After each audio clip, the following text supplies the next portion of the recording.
Good evening, everyone. Good. Hope everyone is well and everyone is hearing me clearly. Welcome to Let's Talk.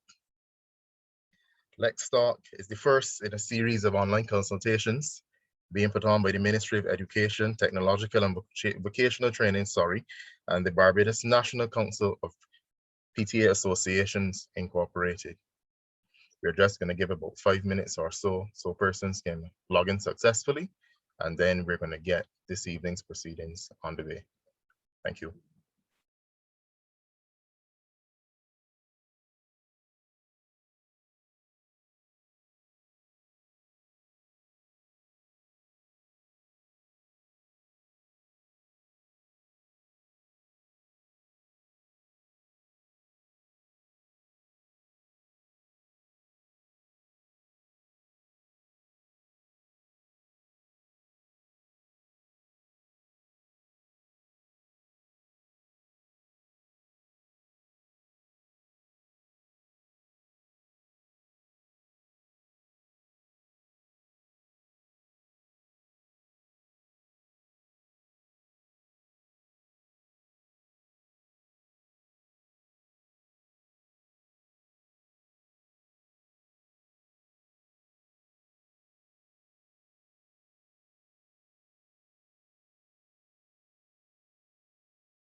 All right, good evening again.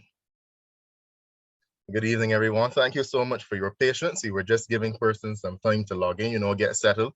I know how it goes with these Zoom platforms and Google Meet and whatnot. Sometimes it gets difficult when you're trying to log on and get yourselves in order. Just some housekeeping first. I'm Ziggy Marshall. I'm going to be your moderator for this evening's proceedings. You don't have to worry about your cameras and your microphones. Those are automatically muted. All cameras are off. That's the way this webinar is set up. We're going to ask that you place all your questions in the question and answer box, because with 400 plus participants, it makes it very difficult to keep on track with whose mic is unmuted, who's not muted. So your mics are automatically off, and once you place any questions in the question and answer box, myself and the panelists will be able to see them and respond to your questions accordingly. So welcome again to Let's Talk. This is the first in a series of online consultations with stakeholders put on by the Ministry of Education and the Parent-Teacher Association umbrella. So we're hoping that we can discuss all the things that are affecting you. It's not as formal as it may sound on the poster. We really want to hear from you. We want you to get your opinions, your ideas, your resolutions, your strategies to us. And we will do the same with you to ensure that when we leave here this evening, we have achieved greatness to ensure that the future of Barbados and their education is in good hands. So without further ado, first let me apologize though for the Minister, Acting Prime Minister, the Honorable Sandhya Bradshaw. She is in a meeting at this moment. She'll be about 5 to 10 minutes late, if so much. So apologies on behalf of the Minister. I will now take this time and allow our panelists to introduce themselves to you. And we're going to start with the Chief Education Officer, Dr. Ramona Archer-Bradshaw. Chief. Thank you very much, Ziggy. Good evening, Barbados. Well, as Ziggy said, my name is Ramona Archer-Bradshaw. I am the Chief Education Officer at the Ministry of Education, Technological and Vocational Training.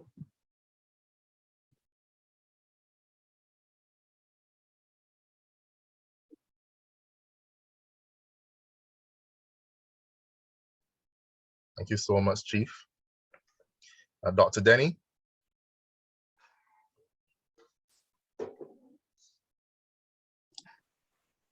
Good afternoon, everyone. I am Ida Mae Denny, and I am the Director of the Education Reform Unit of the Ministry of Education, Technological and Vocational Training. Thanks, Dr. Denny. I couldn't have put it simpler than that. Next up, we have Mr. Sean Gibbs. Hi, my name is Sean Gibbs. I'm the President of the Barbados National Council of Parent-Teachers Association. Thank you. And last, by no means certainly least, Mrs. Nicole Braffett. Good evening, everyone. I am Nicole Brathwaite. I am the General Secretary of the Barbados National Council of PTAs, the NCPTA, as you would probably hear it referred to from here on. All right, goody. Thank you for those short and brief introductions. As I said, my name is Ziggy Marshall. I am the moderator for this evening's proceedings. Please note that the session is recorded, and in your question and answer, something I want you to pay attention to, you have the ability to submit your questions either by name, or you can do that anonymously. So when you are typing the questions into the question and answer box, you can select if you want it to be an anonymous question, or if you want to stand behind your question and be grounded so everyone can see who asked it. All right. So I'm going to just ask the Chief to give some opening remarks so we can head on into the session. Thank you very much, Ziggy. Good evening, Barbados. I want to welcome you to this session, which is the first of our Let's Talk sessions. And we will be discussing online school and the future of education. And before we could really delve into that, I think what we should do is give it some kind of context. We must first ask ourselves, what really is the purpose of education? What is our undergirding philosophy? And if you look at our mission, the mission of the ministry, it states, number one, to ensure equitable access to quality education for all our citizens so that their potential is fully realized. And number two, to assist in the development of responsible citizens who are disciplined, industrious, creative, and confident, and who can function effectively in a modern society. This mission takes my mind back to the words of Herbert Spencer in the 1800s. He was a famous English philosopher. And in his seminal work, he asked, what knowledge is of most worth? There's a quote. He says, among mental as among bodily acquisitions, the ornamental precedes the useful, not only in times past, but almost as much in our own era. That knowledge which conduces to personal well-being is postponed for that which brings applause. As we consider online schooling and the future of education, we have to look at this juncture in our education system. And like Herbert Spencer, we need to seriously consider what knowledge is of most worth. Is it the knowledge that prepares our children for exams alone, or is it the knowledge that prepares them for life? I will expand on this and say not only the knowledge, but there is a need to place focus on the attitudes and social skills, artistic skills, and practical skills that will place our children in good stead as they navigate this world. Furthermore, we must be cognizant of the fact that we cannot continue to educate our children in the same way that we had done in the past. There is a need for us to be visionary in our approach to education so that our children are adequately prepared for the future. Some of our children will grow up to work in jobs that have not yet been created. We need to focus on those skills and habits of mind that are enduring. We have to teach our children to be adaptable and to be open to lifelong learning. They need to be comfortable making mistakes. They need to understand what it means to be a proud Barbadian and by extension, an exemplary 21st century Caribbean citizen. Based on what I've just said, the Ministry of Education, Technological and Vocational Training is committed to ensuring that our children are prepared for the future. We will continue to focus on introducing technology in our schools, even from an early age, so that our children are aware of the potential for the creation of job opportunities. And no, I didn't say only getting a job, but creating job opportunities. We will focus on humanistic approaches to education so that our children can learn to interact positively with each other and value each other's contributions. All in all, we are committed to the development of responsible citizens who, as the mission states, are disciplined, industrious, creative, and confident, and who can function effectively in a modern society. I will use this opportunity to publicly thank all those at the Ministry of Education, the principals and teachers, for the stellar contributions that they have made to the lives of our children. This pandemic brought with it many challenges. Nevertheless, they generally ensured that education in this country of ours continued. Parents, I am happy to be in a position to hear from you this evening as well, because you too have been critical in helping our students reach their full potential. In the midst of this COVID-19 situation, we at the ministry look forward to hearing from you. We want to hear your views on how we can fulfill our purpose of education and how we can do so in a safe environment. Thank you, Ziggy. Thank you so much, Chief. Comprehensive opening remarks. I just want to acknowledge the presence of the Acting Prime Minister and Minister of Education, the Honorable Cynthia Bradshaw, who joined us just now.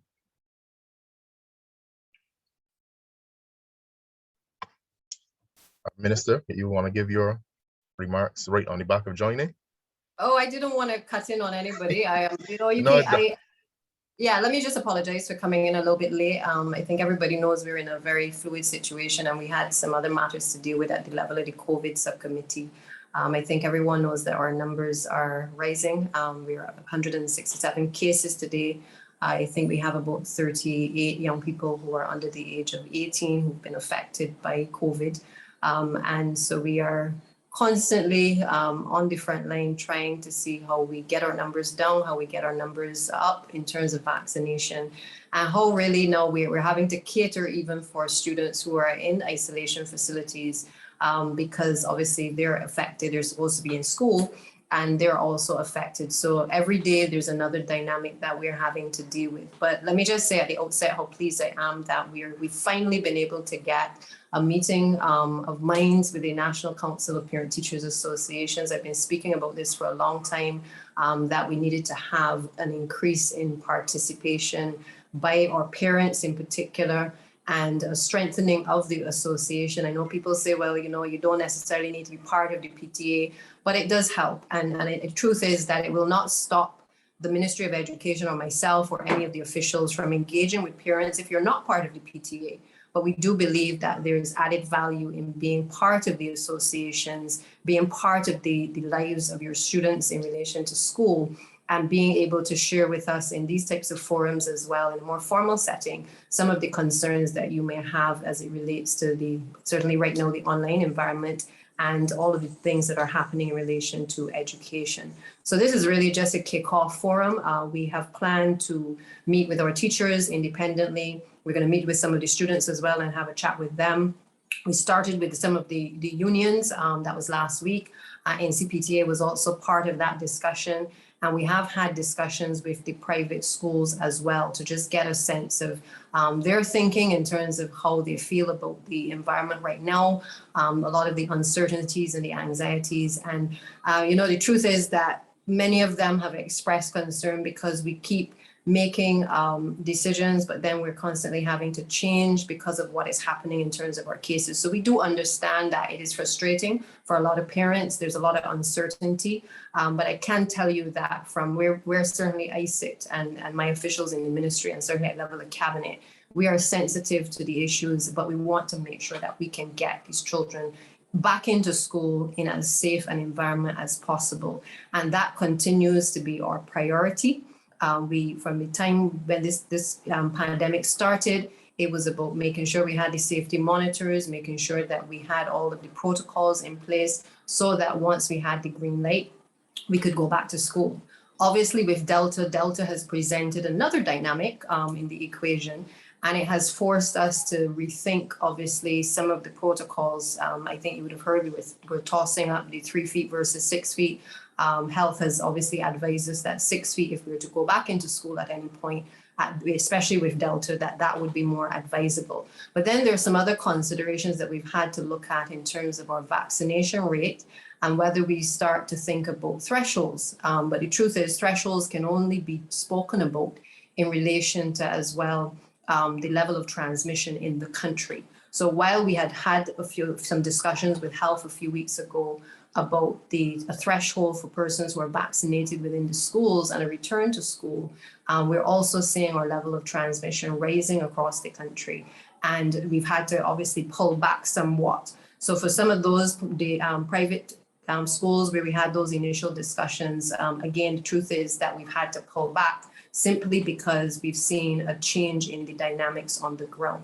And so every day we are meeting, we're trying to get a handle on the situation, but we are mindful that there are some serious gaps and some deficiencies that our children are experiencing during this period. Now, what we want to do from the level of the Ministry of Education is to make sure that we have a roadmap. I think on this journey, everybody would accept that we've always been planning for, 3 months down the line, 6 months down the line. In education has been no different. We've had to plan for plan A, we've had to put in plan B, plan C, and plan D, because at every juncture, there has been a different dynamic. No day has been the same. And so as we are moving towards a reopening, because we want to get there. I think everybody, all the parents want to get there, the teachers want to get there eventually. We want to do it safely. And so there are some additional considerations that we've had to take on board. One of which is making sure that we can get sanitizing stations, for instance, within our schools, making sure that every classroom has the sanitizing station.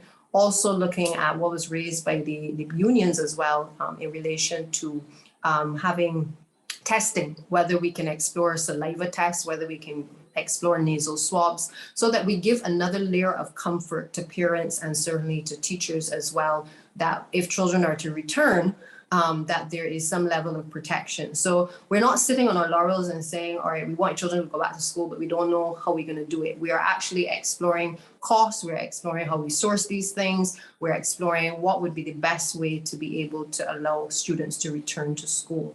And let me just say that I know that there are concerns regarding the daycares, and the daycares are open. So why is it that we can't get the education ain't open, right, Ziggy? Those are the concerns that are coming in. And the truth is that I had a conversation with Mr. Chapman from the COVID monitoring unit just this afternoon.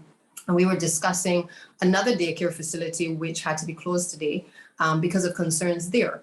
As a consequence, obviously, that is what has made us rethink widening the number of children that we place at risk, in a sense. And I know that there's a discussion on Monday with the Child Care Board to revisit what is happening within the daycare facilities. So it is not to say that we've given priority to one group and another is not able to open. That's not the case.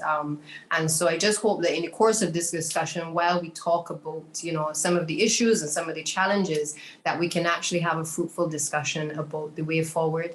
I'll tell everybody, you know, the Ministry of Education is by no means perfect. We don't always get it right, and it is a lot to manage in an environment such as this in a pandemic. But I assure you, this is an open discussion. You can say and ask your questions, and we will try. Certainly will try, and my team will try to answer them as best as we can. If we can't answer them, we will certainly undertake to try to fix whatever those problems are. So I will stop there because it really is an evening to hear from the parents and to hear from you. Thank you Kevin. so much. Thank you so much, Minister. After that presentation, I expect the question box here to be mounting. Because you mentioned some key points that we're already seeing coming in, the comfort to parents and teachers in the classroom with regards to safety, and how we really go about getting this thing done. How do we get back to the classroom and ensure that when we go there, that it's a safe environment and that students can achieve greatness? I'm going to hand over to Dr. Denny now, who will give us further remarks on where we're going towards the future of education in Barbados.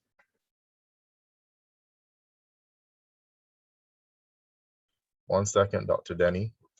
So you unmute there for me, please. Excellent. Sorry about that. Thank you, Ziggy, and good afternoon again, Barbados. And this evening, I am going to be the historian for the group and link the history to where we are today. When the Ministry of Education set out in the late 1990s to reform the education system with the development of the White Paper on Education Reform, it was based on the premise that our people were critical to the social and economic development of Barbados, and they needed to be adequately prepared to operate in the new knowledge-based society. As a result, the ministry sought to ensure that all Barbadian students, including those with special educational needs, received the quality of education which would enable them to become productive citizens, capable of creative and critical thinking, and of applying the problem-solving skills relevant to the complex challenges of our modern society.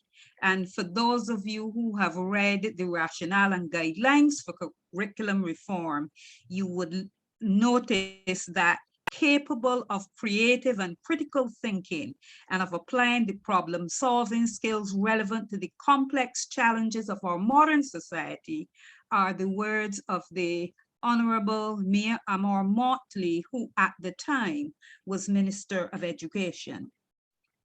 It was on this basis that the ministry introduced the use of technology, engaged in significant reform of the curriculum, and carried out the requisite retraining of teachers to ensure that our children could become lifelong learners, capable of changing with and adapting to the demands of the new global society.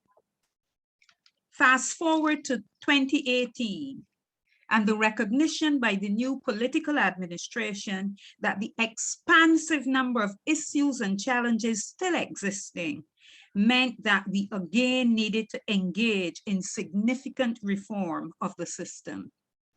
The issues include, but are not limited to, persistent underperformance by many of our students, disengaged and indisciplined students, inequities and deficiencies within the system, programs out of sync with the needs of the economy, male attrition, low levels of certification, weak instructional quality, weak leadership at both school and system levels, absence of standards and accountability, and an archaic regulatory framework. This broad set of problems certainly suggested that action needed to be taken without delay. Before that could be done, however, we were struck with the onset of the COVID-19 pandemic, which by itself presented us with another set of problems. All of a sudden, our children have been confronted with a different modality for the delivery of instruction. It is unfamiliar, and at least in the beginning, it was unavailable to many of the students who need education the most, for the simple reason that they lacked either the devices or the internet access to participate in this mode of instructional delivery. In addition, while some teachers who are comfortable with technology managed to navigate the new modality, many of our teachers, particularly the older and more experienced teachers, were terrified of this new way of operating. And when we thought we were beginning to see light at the end of the tunnel and our children were going to be able to revert to the accustomed way of operating, suddenly with a vengeance, the pandemic was upon us again. Addressing our reform agenda cannot therefore be limited to tackling the issues I have articulated before, but it must speak to how we will incorporate technological transformation across the board to ensure that all of our children can benefit from education, whether it is delivered remotely or in the face-to-face modality. This is our mandate. Thank you. Thank you so much, Dr. Denny. We're now going to hear from the Barbados National Council of PTAs. I believe Mr. Gibbs is going to leave it for Mrs. Brathwaite. Yes, and I will make my opening remarks very short because I can see persons are hungry to ask some questions. Thank you, Ziggy. Honorable Santia Bradshaw, Minister of Education, Technological and Vocational Training. Dr. Ramona Archer Bradshaw, Chief Education Officer. Dr. Ida Denny, Director of Educational Reform. And Ms. Nicole Brathwaite, General Secretary of the Barbados National Council of PTAs. Parents, teachers, and others joining the Zoom this evening for the first time on Let's Talk session.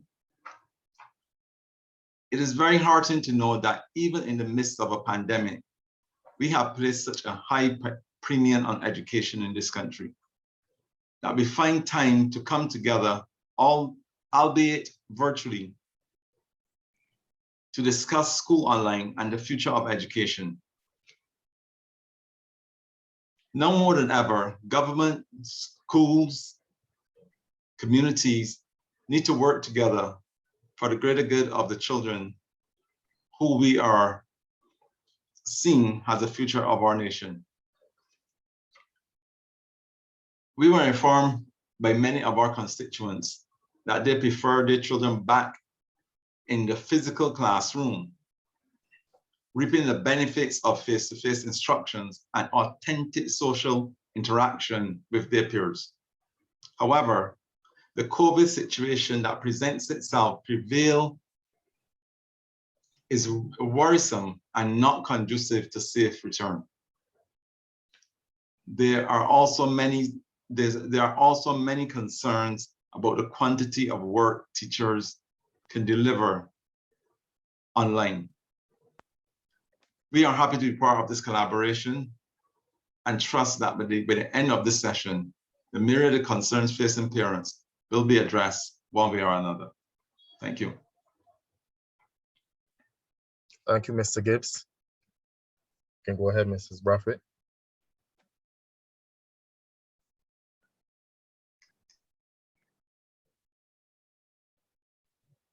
That was a demonstration of what happens when you're dealing with online. You touch the wrong button. Okay. Basically, what I want to do, just speaking after Mr. President, is to share a little bit of information briefly about BNCPTA, because some parents might be out there hearing this BNCPTA, but not necessarily knowing everything or much about what it stands for and what we do and why we're collaborating with government. So briefly, BNCPTA stands for the Barbados National Council of Parent-Teacher Associations. Is an umbrella body for the PTAs that represent the different schools and families across the island. Now, we are here to build close relationships with the home and school and build those bridges. We are here to help build cooperation between PTAs and encourage the formation of new PTAs, which is something that we now have to do because COVID has presented lots of challenges and PTAs went down because of they couldn't communicate and so on. So we're here to help do that. That's part of our mandate. We also collect and disseminate information on techniques, and we may give guidance and direction as well to PTAs and members towards improving their functioning, how they can get up and running, how they can function properly, training for their officers and so on. We also want to be keeping the public and member units informed of modern ways of doing PTA. We are in a COVID situation and we can't meet at the schools, you know, so what are we going to do? We have to function. So we have to look at ways now of getting PTAs up and running, even if virtually. And we're also here to do that. We also promote the welfare of children in the home and school and the community. So we will join with other organizations who are doing things like that. We will collaborate and always be promoting the welfare of children as well as parent empowerment. We believe that parents are the first caregivers and socialization agents, and you have to be empowered as parents. You have to keep yourself, as much as teachers have to and other persons have to. Parenting is so challenging and so important that you also have to try to keep on the cutting edge. So we are here to promote parent involvement and parent empowerment, as well as to make representation to government in the interest of children and the protection of children. So we will collaborate, we will make recommendations, we will help with policies that are being formulated so that we can have the best outcome for our children who are the future of our nation. That's it in a nutshell. All right, thank you so much, Nicole. You're welcome. On the back of that presentation,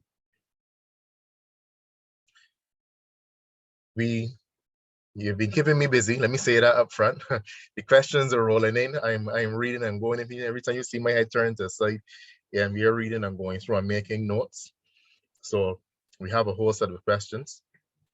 And I'm going to take this opportunity now to start answering some of them, because we don't want to be on here the entire evening. I know it's Friday night and people are tired and had long weeks of work.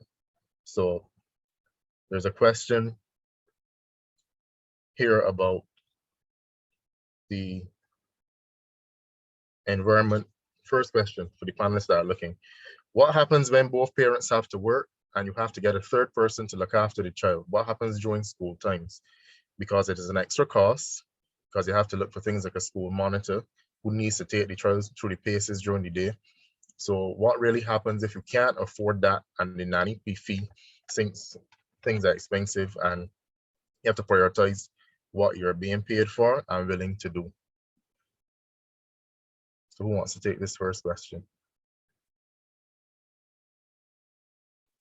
Okay, let me give it a go. Thank you, Ziggy. I think this is a very challenging environment for everybody, and we're having to make a lot of adjustments in terms of priorities. You know, we haven't up one day and decided that we didn't want children to come to school. The pandemic has pretty much taken care of that. So I know that it is hard on some parents. I know that they're going to have to make those adjustments. I know some parents don't have the persons to take care of the students while they are out working. And wherever possible, you can't just leave your children with anybody either. But wherever possible, we're asking parents if they can find somebody to assist, then perhaps that might be an option. I was in my community just yesterday, and there was a young lady who I asked her about her daughter. She said her daughter didn't have Wi-Fi at home, but she was actually going by a neighbor in order to be able to get online. Now, every neighborhood is not like that, where you can trust the person that you can send the child to.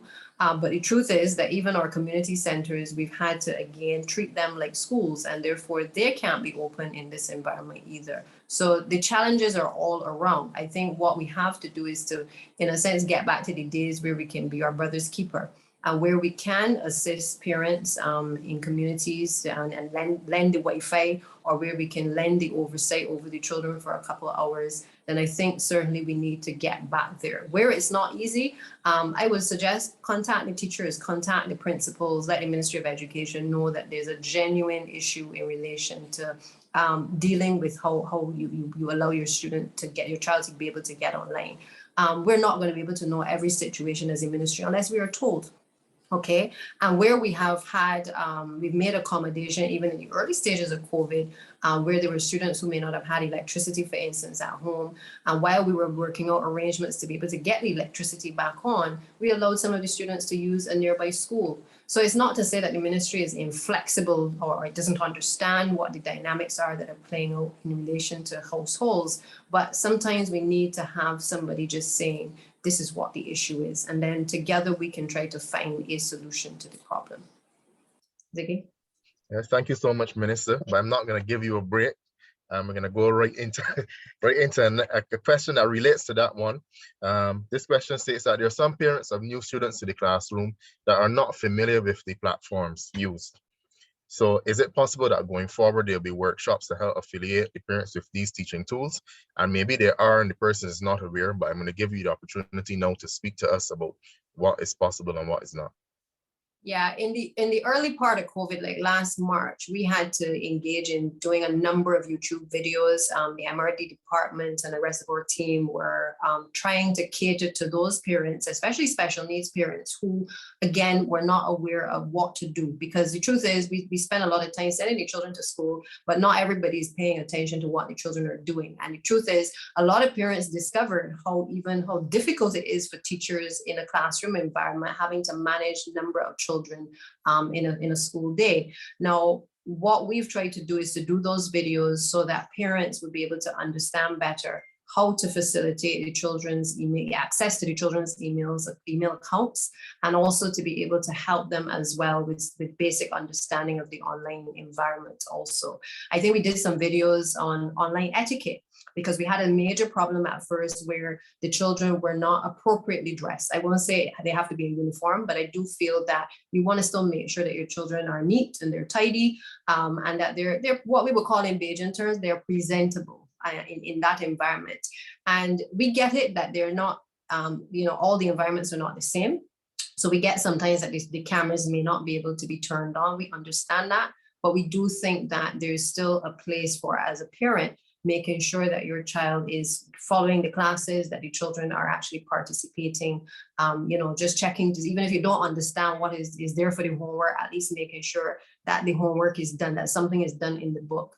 And if you are in doubt, basically reaching out to somebody who may be in a better position to assist the student to be able to help them. But those tools are online. You can find them on the MRD Barbados YouTube page, as well as on the Instagram page. I believe CBC should also, they're in the process of starting to run those videos again, so that parents will have the opportunity to know how to do some of these things, and certainly refreshers for the students as well, so that they can participate in the online environment. Thank you so much, Minister. And believe it or not, a lot of these questions are going to keep you on your toes this evening. An attendee is asking, is there any consideration being given to granting reputable persons or organizations to provide educational supervision for children whose parents have to work? And I think all of this ties into the framework that you were just discussing, but this one is unique, because this is... Yeah, I would have to say that we haven't set a supervisory framework per se. And the reason we haven't been able to do it is because of the cases and because of the rate of vaccination in the country. You know, just in talking at the level of the subcommittee just now, we were discussing similar issues in terms of whether we could have you know, the community centers open, as some people have suggested, and that we are keen to do it as well. We've entered into those discussions with the Ministry of Community Development. But the truth is that until we are able to see an uptake in the vaccination rate, and we're able to put all of the measures in place to make sure that the persons who are even engaging with the students are themselves vaccinated, and that we're able to see the level of community transmission coming down, it is difficult to be able to take the risk on our students in this particular environment.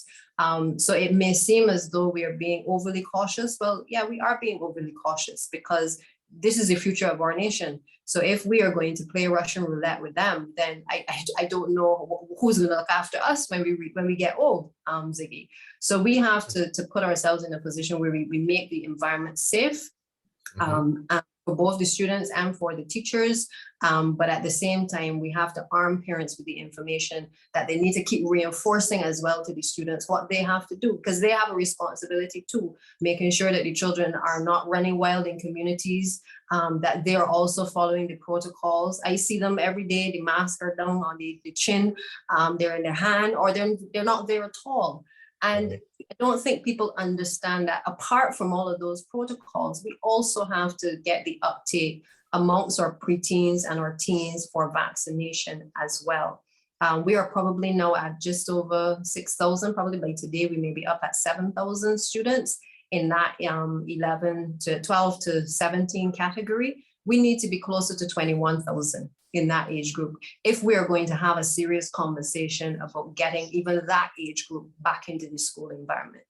Okay, and that really is a call to parents to take the vaccination campaign seriously, because just as we have with other vaccinations where you have to have vaccination in order to re-enter school, the truth of the matter is that this is one other layer of protection, as all other layers of protection are offered by the other vaccinations that we need in order to make sure that we can return to the school environment safely. So it's a two-way street. We want to get them to school, but the parents have to help us as well to be able to vaccinate the children and to ensure that it's as safe as possible for them to be able to return.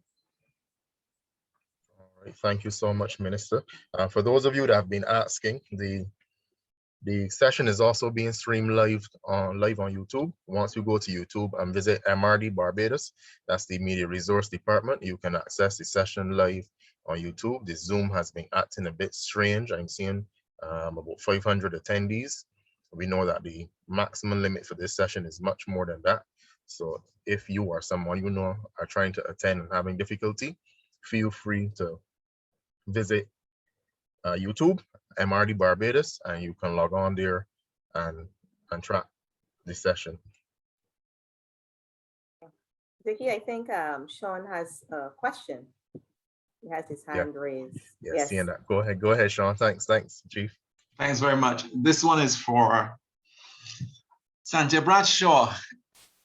If you don't reach 70% vaccination between in school children and teachers, what is the next move for the government? Because I heard you talk about 70% vaccinations, but we are really far off that target right now. Yeah, but Sean, what if we do reach it? What if we do reach it, not just 70% in our schools, but what if we reach it in relation to the entire population?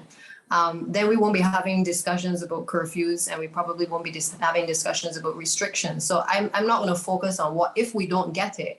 I am more focused on us getting it. And what is it that as parents, what is it as teachers, what is it as the unions, what is it as the ministry that we got to be doing in order to ramp up the campaign to get children vaccinated and adults to be able to get back to some degree of normalcy. I think if we focus on what if we don't do it, then we're focusing on the wrong thing.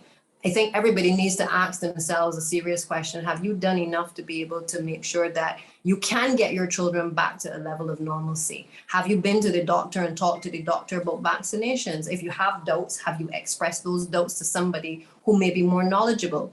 Have you, refuse to accept a lot of the fake news that is out there, and try to decipher for yourself what is real and what isn't. So it's not about what if we don't get to the 70%, because like I said before, the 70% is also dependent on our level of transmission in the country. What the Ministry of Health tried to do was to pretty much at the time, and this was like 2 weeks ago, when we were nowhere near where we are now, but we were creeping in this direction, they tried to set some thresholds that we could work towards. Because if we don't set a roadmap for getting back to school, we're going to find ourselves in a position where there is the mental health issues creep in. There's nothing to look forward to. The amount of businesses that have been affected by children also not being able to be in school is ridiculous. I mean, we've got the school uniforms, retailers, we've got the vendors at the roadside who sell to the children, who also offer a level of support to them as well.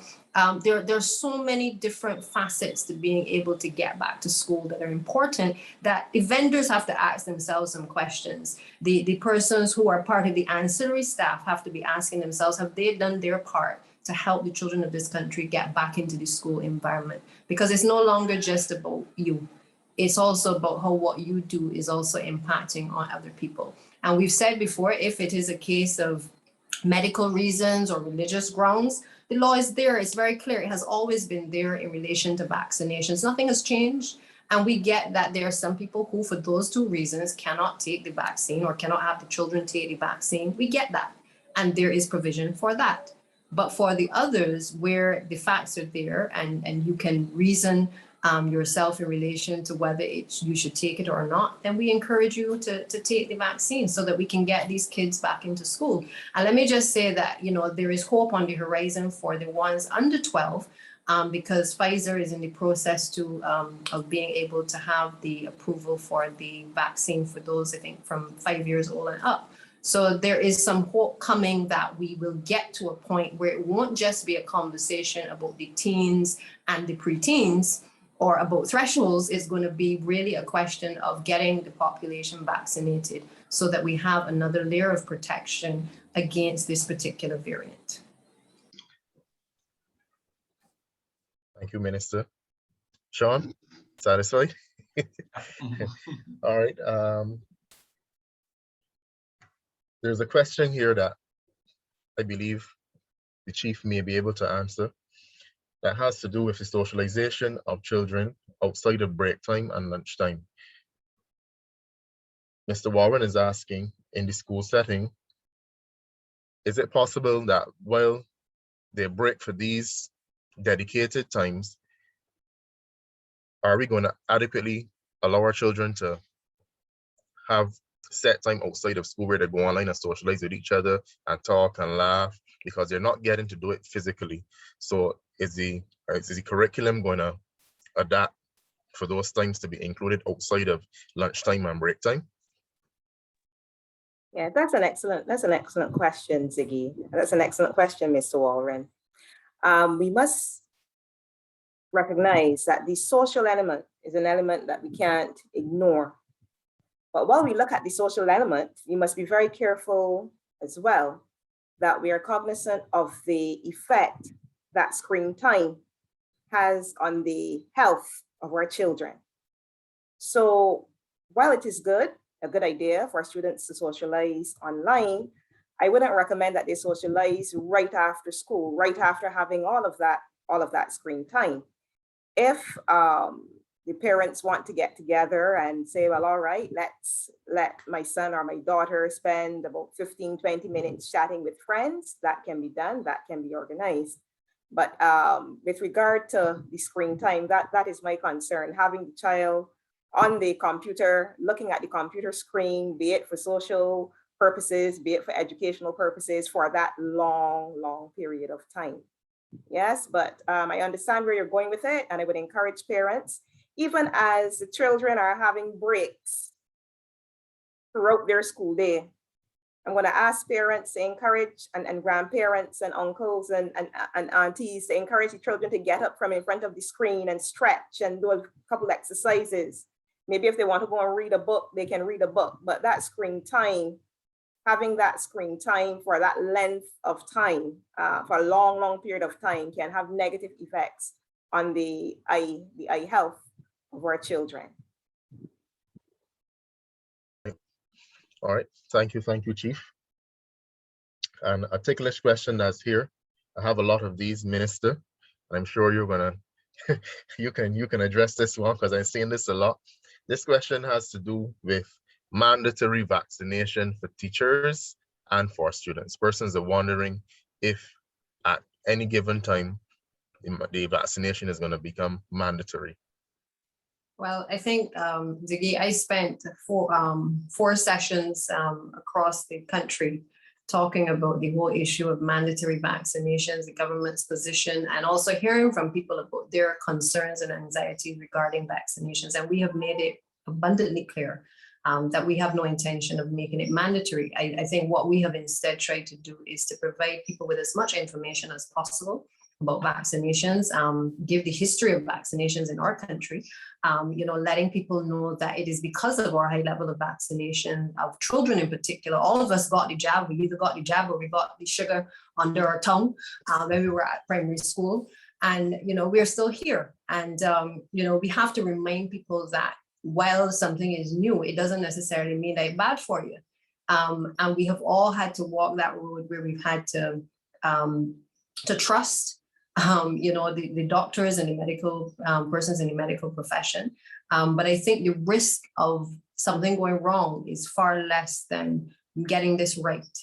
And we hear cases and everything, any kind of medication, there's always some side effect. It doesn't affect everybody the same way.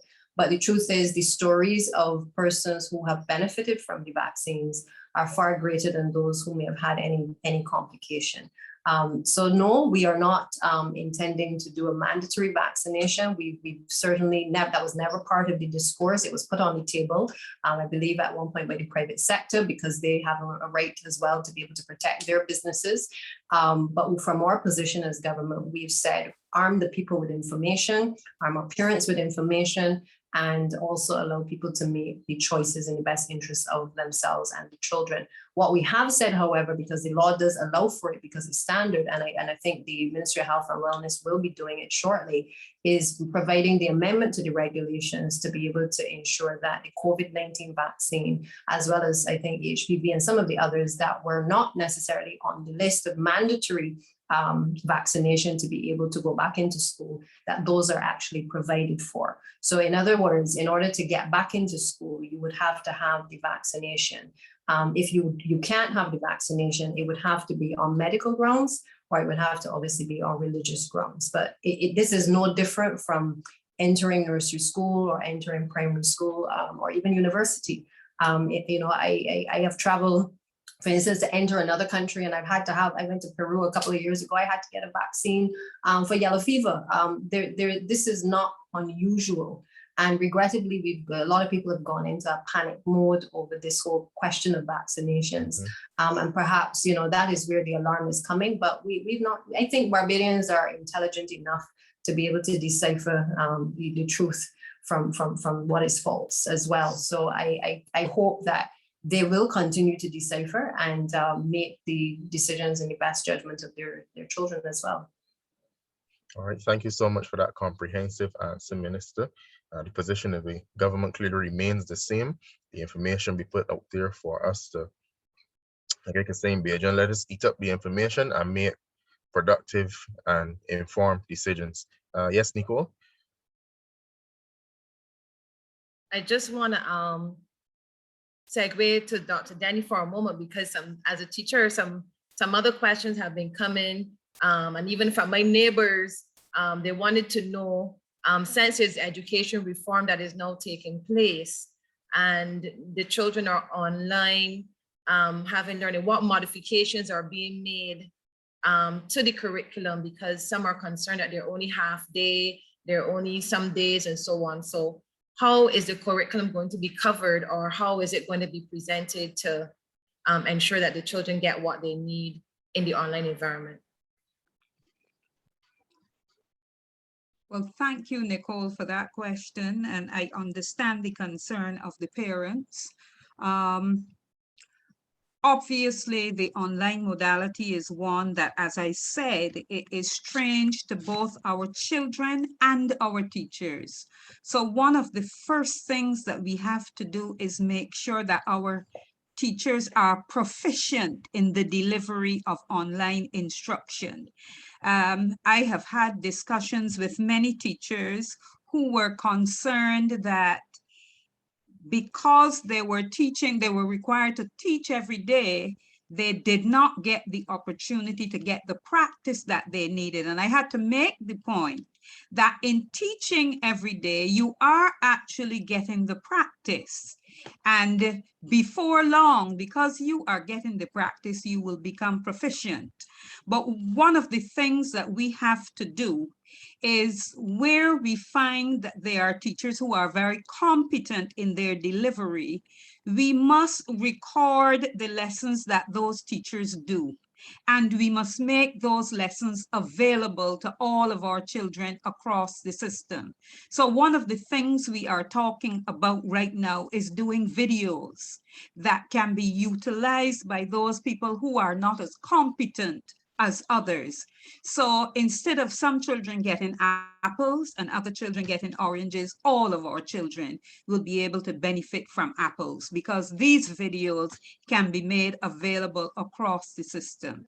We have also been talking about situations where there are some teachers who are exceedingly competent at what they're doing, and in the monitoring exercise that we conducted the last time our children were in the online modality before this term, we saw a lot of cases where there were teachers who were exceedingly competent. And we believe that we can do what we call letting them operate in a single virtual space, where one teacher who is really good at teaching a particular concept can deliver that concept to a number of classes in a number of schools across the country. And then the actual teacher on the spot can behave in the same way that a tutorial leader in the university would, and take his or her class and do the close work that is required after the broad introduction to the lesson with the children. So we are looking at various ways of preparing the instruction and presenting it to the children so that the children will get a good quality of instruction across the board, and not just because they have a teacher who is more competent than other teachers. In addition, we recognize that our training programs must now focus on making the teachers competent to deliver in the technological modality. And therefore, we are planning significant ongoing teacher training to make sure that the teachers can develop the competence. Yes, Thank you. I would also like to say here to supplement what Dr. Denny said. With regard to the content, Nicole, in the area of social studies, science, mathematics, and English, the curriculum department at the ministry identified certain topics and concepts that are germane to the students' development in those areas. And we now have a syllabus for the term that is somewhat shorter than what they had before. We've identified those concepts that are critical, those concepts that the students need to learn and to understand to move on to the next level. And those are encapsulated in the syllabus for term 1, 2021, 2022. Okay. All right, thanks for that support, Dr. Bradshaw. I want to tackle both you and Dr. Denny with two questions here. I'm going to compile them together so you get the idea. The questions relate to no child being left behind. However, we are aware that some children are having challenges with the online platform. Now, there are parents who are saying they are willing to do their 2 cents worth. I am willing to help my child, but where are the resources? How can I easily access the resources? Do they exist? And if they don't exist, as I heard Dr. Denny made reference to, if they're being compiled, when will we have access to them? Worksheets, videos, something that when I'm finished working at 4:30 and I decide I'm going to dedicate an hour and a half to my son or daughter, where do I have the resources that I can then try to teach my child, or at least guide them through the topics and different things that they need to know to ensure that they are not left behind because they're struggling with this online environment? Okay, well, I'll start.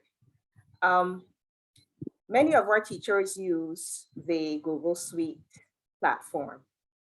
And on that platform, there's the facility for teachers to store information, store worksheets, they can store tests, quizzes online.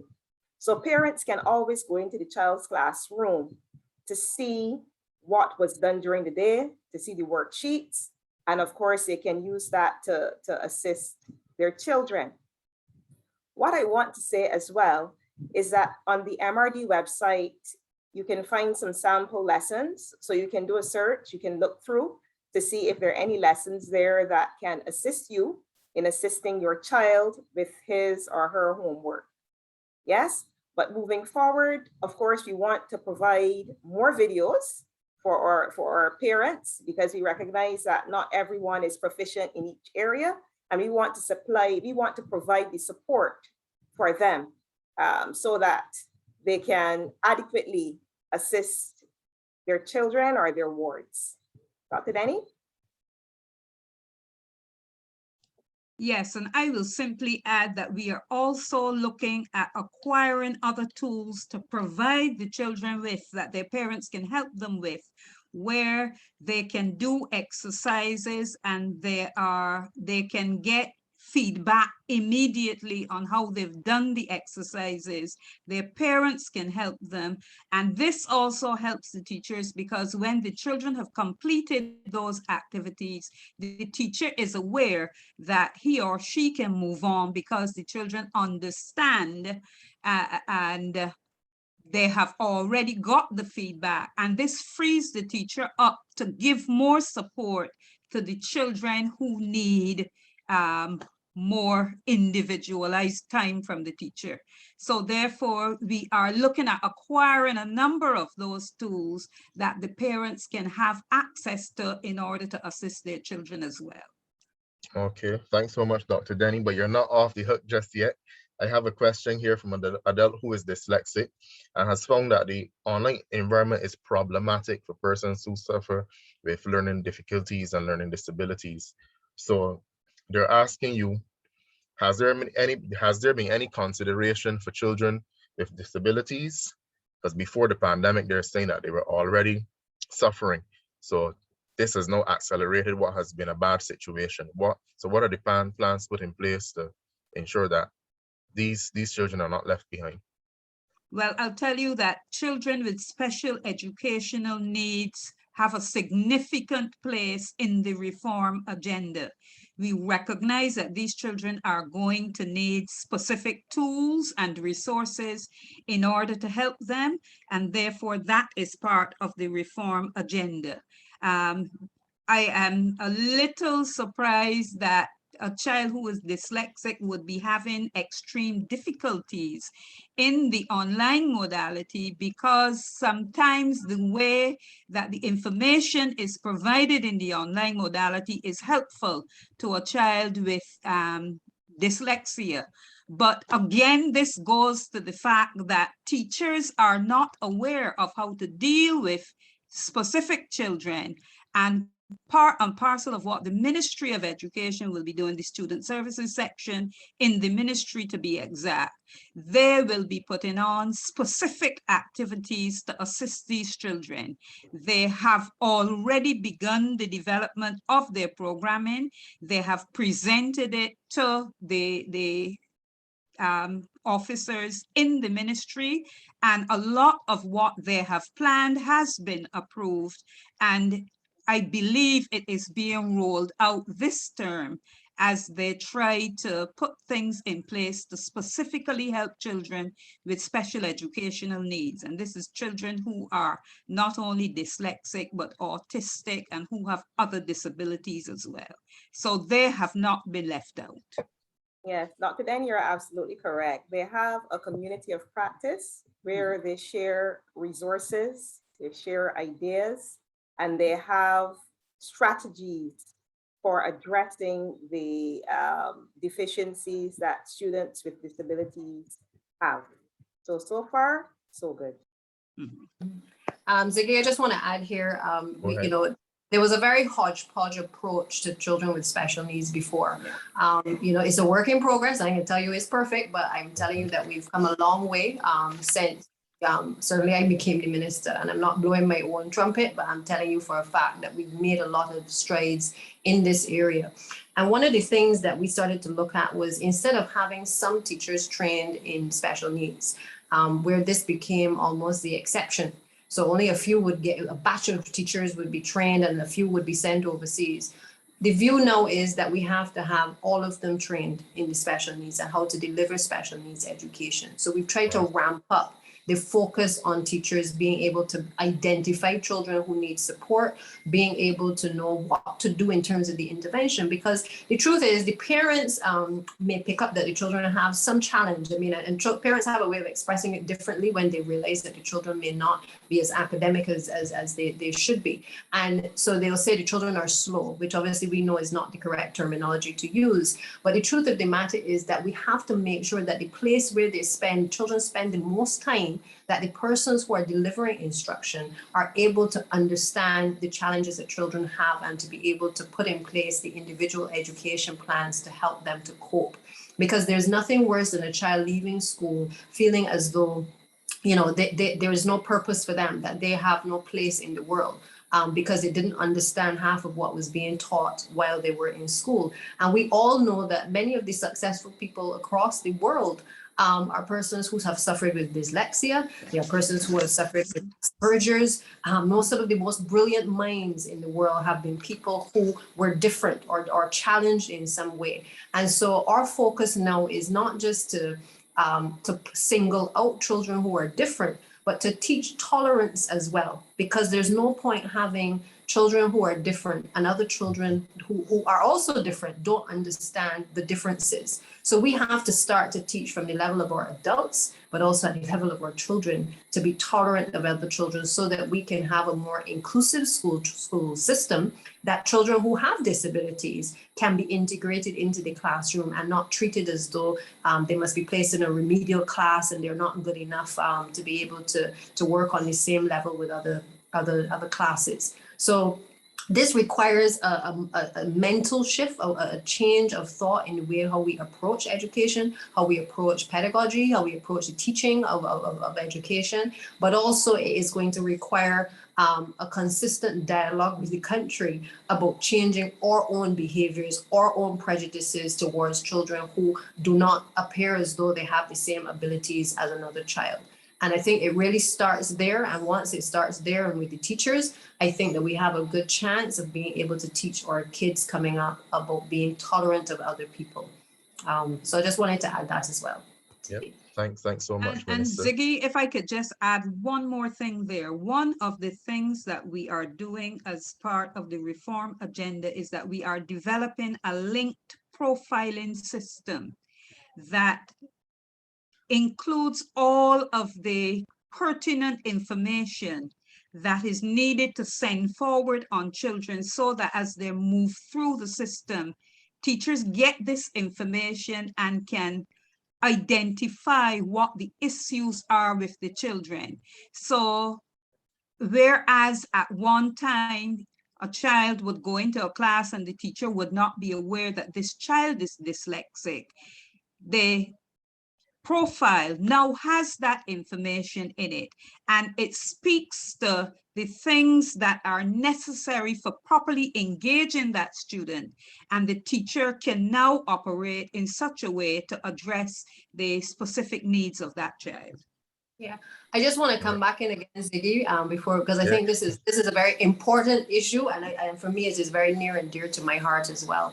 But I think the other thing that we've been doing is trying to look at auditing our teachers, looking at what sets our teachers have, because we have a lot of imbalance in the system. We have some schools where we have a lot of good teachers who can do the special needs education, and then in others we have some who are not as equally qualified. So that's why I'm saying that we have to get to a point where we may have to move around a few people to be able to get the balance that is needed, so that almost every school is able to offer that additional support that our children need. And that obviously is a work in progress, but we've started the process of looking at schools, especially, coming out of common entrance, looking at schools that have been underperforming, because in many cases, it's been the same schools, whether at the primary level or at the secondary level. And when you check the statistics, you are seeing that the children have obviously fallen through the cracks because they may have had some of these challenges that were not addressed. So it doesn't make sense having one school with all support possible, and then another school not having the same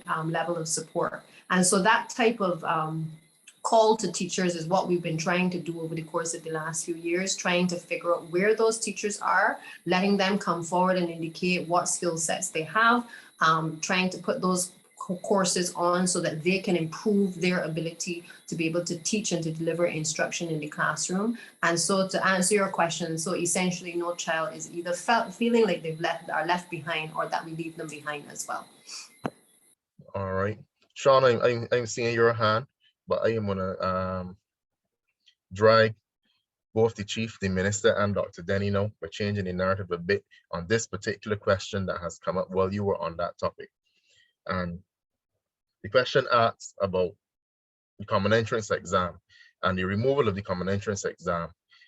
The person is really stating that they don't believe that the common entrance exam should be removed until all schools have the same facilities. And they gave an example. The older secondary schools should be able to provide the vocational curriculum as well as the newer secondary schools, and conversely, the newer secondary schools should be able to provide the same curriculum academically as the older secondary schools.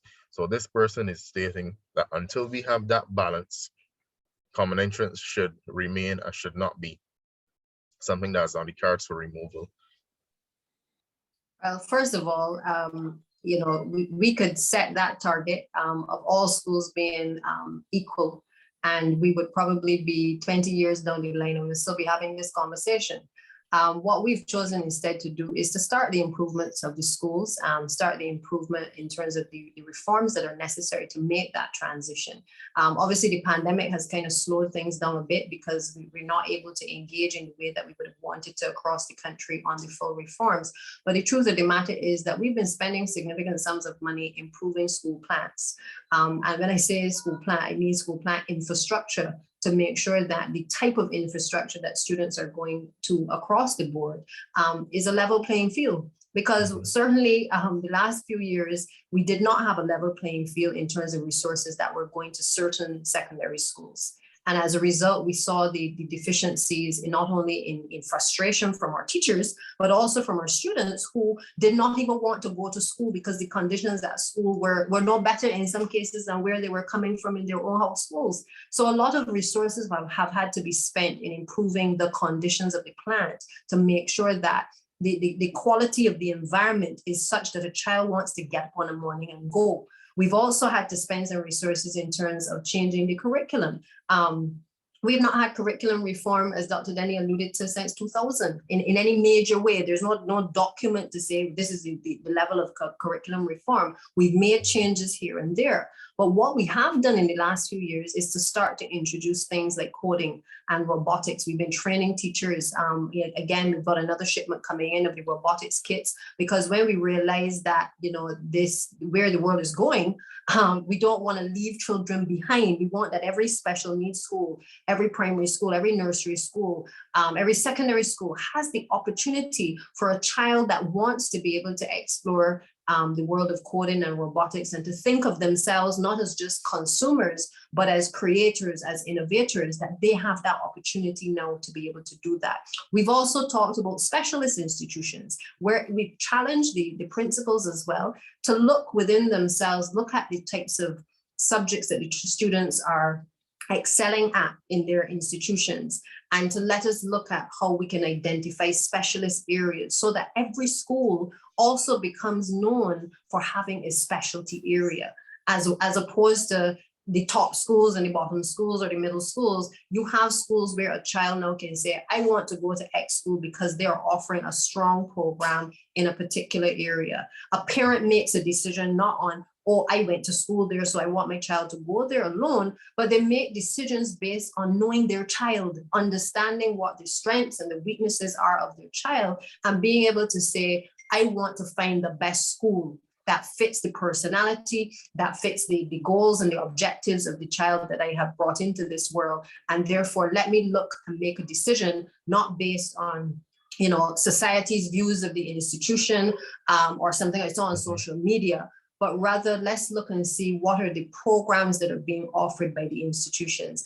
And lastly, Ziggy, I mean, we did a number of videos for each of the schools this year, and we did them because we wanted to give the leaders of the institutions that opportunity to boast about what they do, because too often we are consumed by the negative images and portrayals of our schools because of an incident with fighting or something happening at the institution. But very often we don't talk about the good things that are happening at the institutions. And I believe that that time has now come where, as part of the reform process, we start to talk about the good. We start to talk about the technical and vocational training that is happening in the schools. We talk about the levels of certification that our young people are getting. They may not be academic in some cases, but here's an opportunity for them to use their hands. They may be interested in robotics and coding. We give them that opportunity. It is, and I maintain this, the school does not make you. What we have a responsibility to do from the Ministry of Education is to put the right resources into the schools. And if we have to change and modify the curriculum so that a child who is technical still has an understanding about basic business and has a basic literacy and numeracy understanding, then that's what we have to do. But we can't have a one-size-fits-all solution to education either. And we have to get our students seeing themselves as entrepreneurs. We got to have them seeing themselves as consumers. We have to let them see themselves as creators of things, as opposed to just sitting down and waiting for a job when they leave school from somebody as well. So we have to prepare them. And if we do nothing else, that is really where what we've been doing within the last few years. So 11 plus is only is a small part of the discussion of what really has to be part of the wider conversation about the reforms in education. We are on record. We've said as a government how we feel about the 11 plus, but we're not stopping the train. We are moving. You've seen me open the Parkinson facility that is going to come on stream for the students who are creative. We've got plans for a school that is going to be focused and specialized in agriculture. We've got a school of technology that we're working on a project with the ADB, and the list goes on. Tourism, we've got areas where we are going to be able to let children and parents select based on the interests and be able to chart a career path that is of interest to them from a very early age as well. Yeah, thank you so much, Minister. That is something that I personally will welcome, where we go the route of allowing a child to know, you know, it's not only about going to Harrison College or Queen's College or wherever anymore. It's about going where I'm going to develop best, because this school has the reputation for promoting and allowing me to own what I want to do. All right, Sean, go ahead.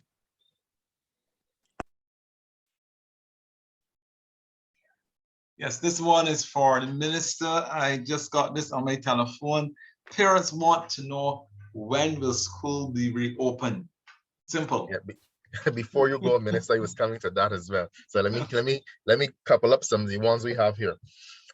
They definitely want to hear your answers surrounding 3 to 5 age group, because they said parents are very concerned that age group requires a lot of face-to-face attention, but they want to know what is required of them and where we need to go in order to be back in that classroom in January latest. It sounds to me like you are trying to set targets for us. No, I asking the questions. I'm seeing the questions and I'm asking them because persons want to know what needs to be done. Right, and they're fair. Let me just say that none of the decisions that we take are made in a vacuum. So we want your children back in school as much as all of you do. And that goes without saying. But I will continue to maintain that we have to do so in a safer manner as we possibly can. I said at the outset, so for those who didn't hear, we had met a few weeks ago and we with the Ministry of Health and Wellness, and they gave us, in a sense, a green light. This was before cases were 100 in the 160s, of course, and our rate of transmission was as high as it is in the society. And the number of young people who were getting sick was obviously considerably less. So there were a number of factors that led to the consideration of what we could do in terms of a phased reopening or a blended approach to some of our schools. We looked at the 3 to 5 year olds at the time because we were looking at the daycare facilities, which obviously are open. But as I said before, we're getting some issues there, even with them being open. And I know Mr. Chapman from the COVID monitoring unit is intending to meet with the childcare board on Monday because of those concerns. We had to shut down a school, a daycare today as well. And so there are some concerns in relation to still that 3 to 5 year old age group, or the age group that is in daycare. We took a decision that we would need to have the 6 foot distancing, perhaps within the schools instead of 3 feet because of Delta. We also said at the time that we would look at increasing the vaccination rate, certainly of our teachers and our ancillary staff, at least to about 70%, to make sure that at least we offered a layer of protection. Because in this exercise, it really is about offering levels of protection and comfort to our parents as well. We know we will not get 100% vaccination rate across schools, but we do know that there is that effort out there to be vaccinated. And so the Ministry of Health indicated to us that at that time, we could look at a target of about 70% in order to be able to have the staff vaccinated. We also looked at, maintaining the other protocols as well. But when we met with the unions from the public school end were very concerned about the return to school at the public school level. They were concerned because they asked about, for instance, sanitizing stations in the classroom. They asked us about the whole issue of testing, whether we would be testing the students across all levels if they were to return. Would there be regular testing? Would there be random testing? And so we had to come away from that meeting, as we always do, listening to our stakeholders and start to ask them more questions of health as to what are these additional requirements that may be put on the table that we may need to consider. And so I know that the Ministry of Health and Wellness has been meeting with the Pan American Health Organization to look at our options on the whole issue of testing. Because again, parents may feel more comfortable if they know that there's a saliva test, for instance, or if there's a swab that's a little smaller than the one that is used for adults that can be used on their children. Some parents may not have an issue at all and may opt not to have the children tested. But I think we have a responsibility as a government as well to make sure that with the rising cases in children, that we also explore the other options that may be available to offer that level of additional protection and comfort to parents and to teachers and to the other stakeholders. So we are in the process of looking at the procurement of the sanitizing stations. We're also looking at the issue of testing. Again, that is a discussion that we want to have with obviously parents, but also certainly at the level of teachers as well. But that was one of the requirements that the Ministry of Health had put on the table that we obviously have to drill down to. So in terms of a start date, which is where you started with Ziggy, once we are able to see the level of transmission coming down and certainly able to see the level of vaccination going up, I think we will be in a better position to be able to say we can go back in the 1st of November, or we can go back. We call this term, a scrap term, but we start next term in January. What we need is for the students to get vaccinated. What we need is for more adults to be vaccinated. And that in itself will help us to formulate a plan in terms of our numbers and where we are to be able to get both students and teachers back into the classroom. So it's more of a case of you help me, I can help you.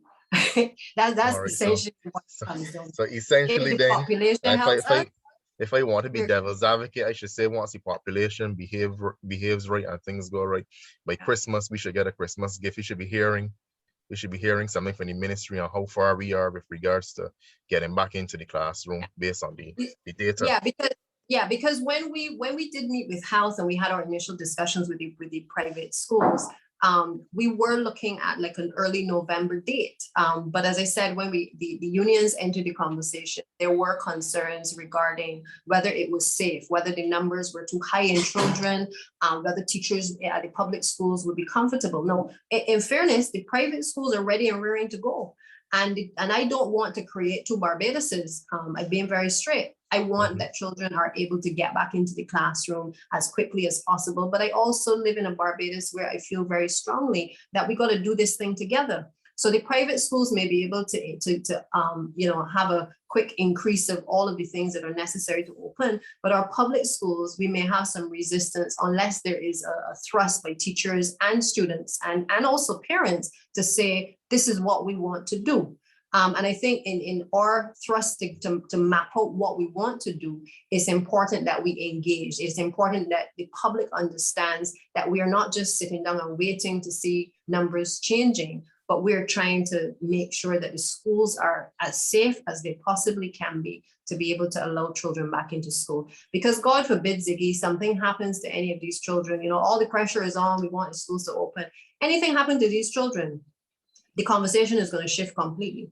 So I would rather err on the side of caution and explore what has been put on the table, whether in this discussion or any of the discussions, so that we can say, we've looked at swabs, they're probably not the best option at this point in time. We've looked at the saliva test, this is not the best option, or it is. And what is the cost? Let us procure them, let us get them in, and we've looked at training persons to be able to go into the schools to do these types of things as well. So it's not to say that we are sitting doing nothing, but we have to make sure that we're able to open our doors so that all children can get the best out of education.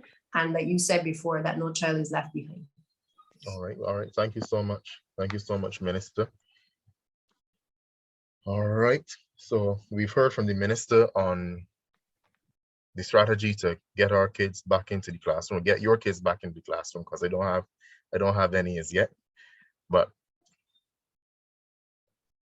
the question still remains on statistics, Minister.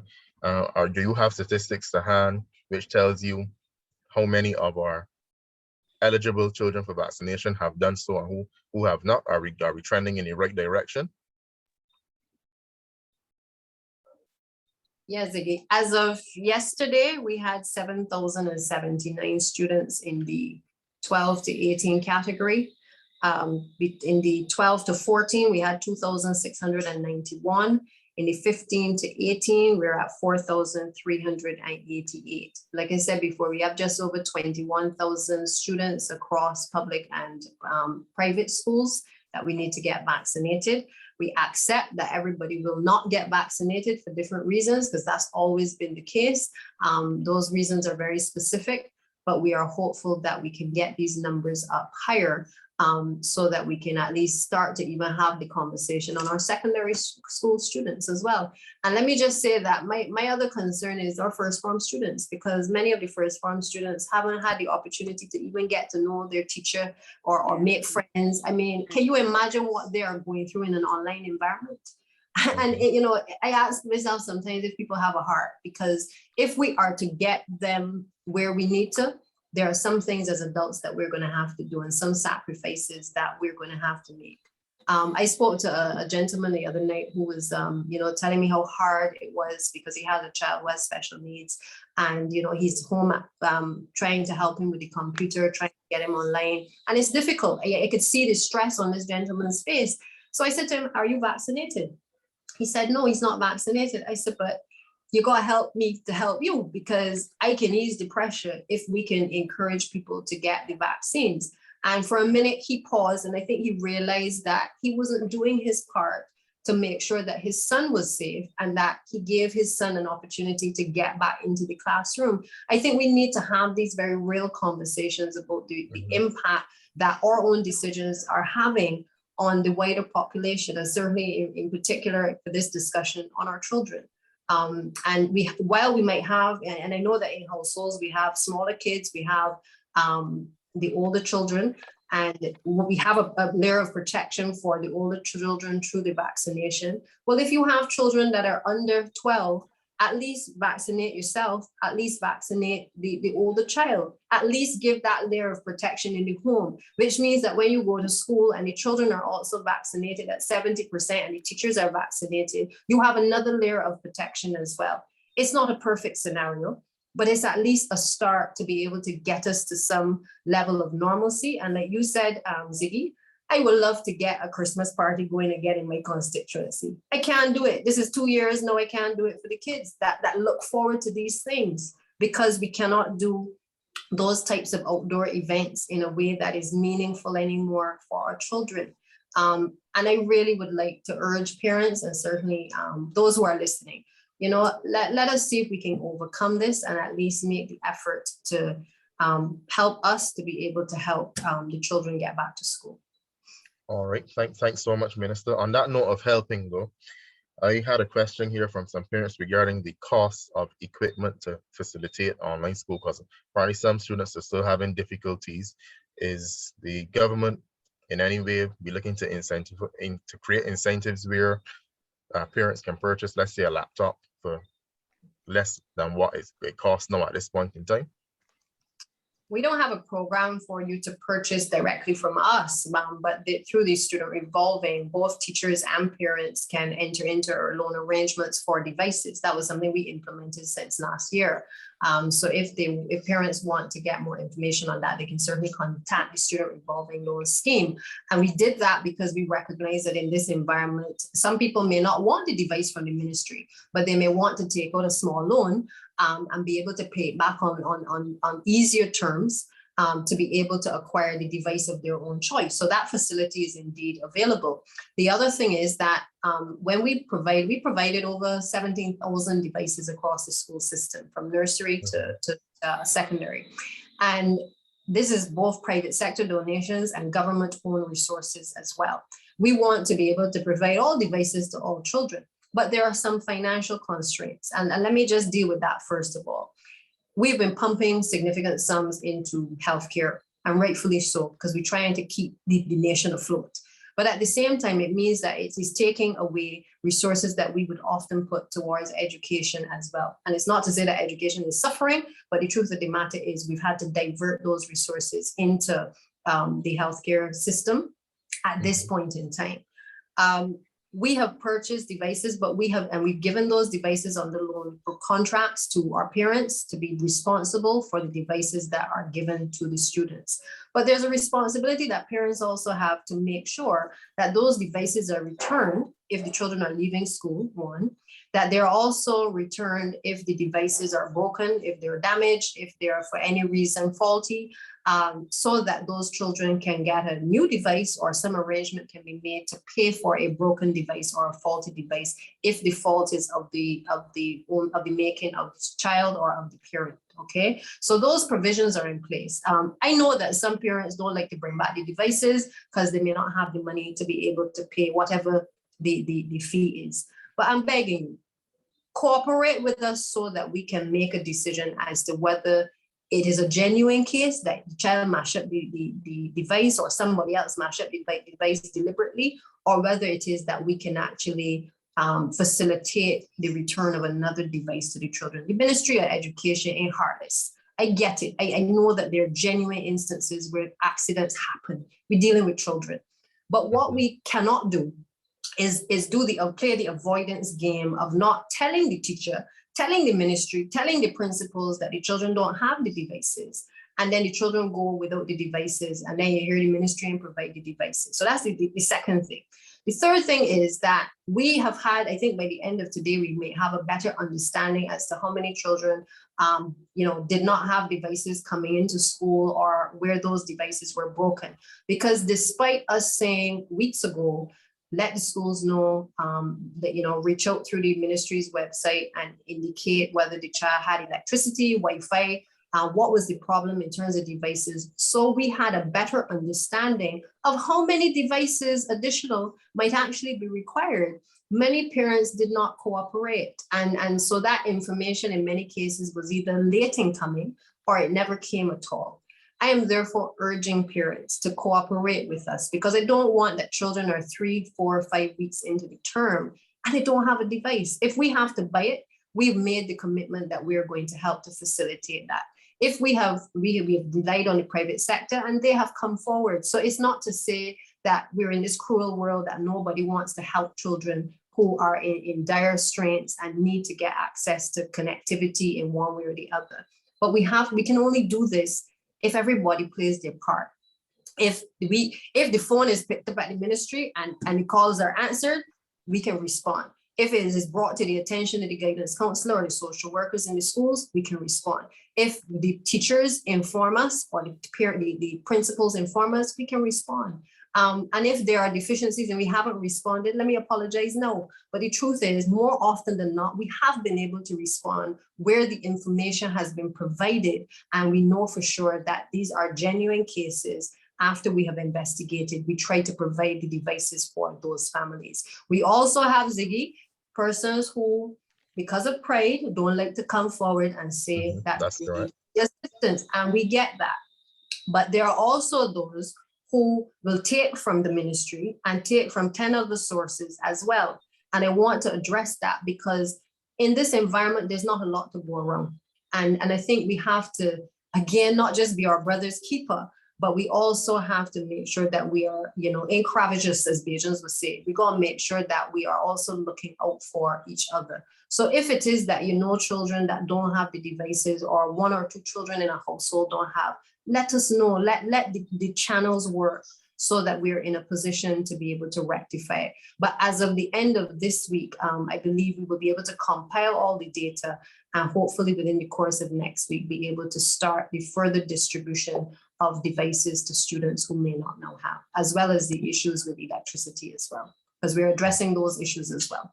Yeah, thank you so much, Minister. I see your hand, Nicole. I'm going to come to you shortly. Dr. Arch, I have 2 questions here that I'm going to channel in your direction with regards to the psychosocial stability of students and allowing guidance counselors and psychologists to interact with both students and parents, because this is a really stressful environment. So what has been done, has the curriculum been adjusted to ensure that this facet is addressed?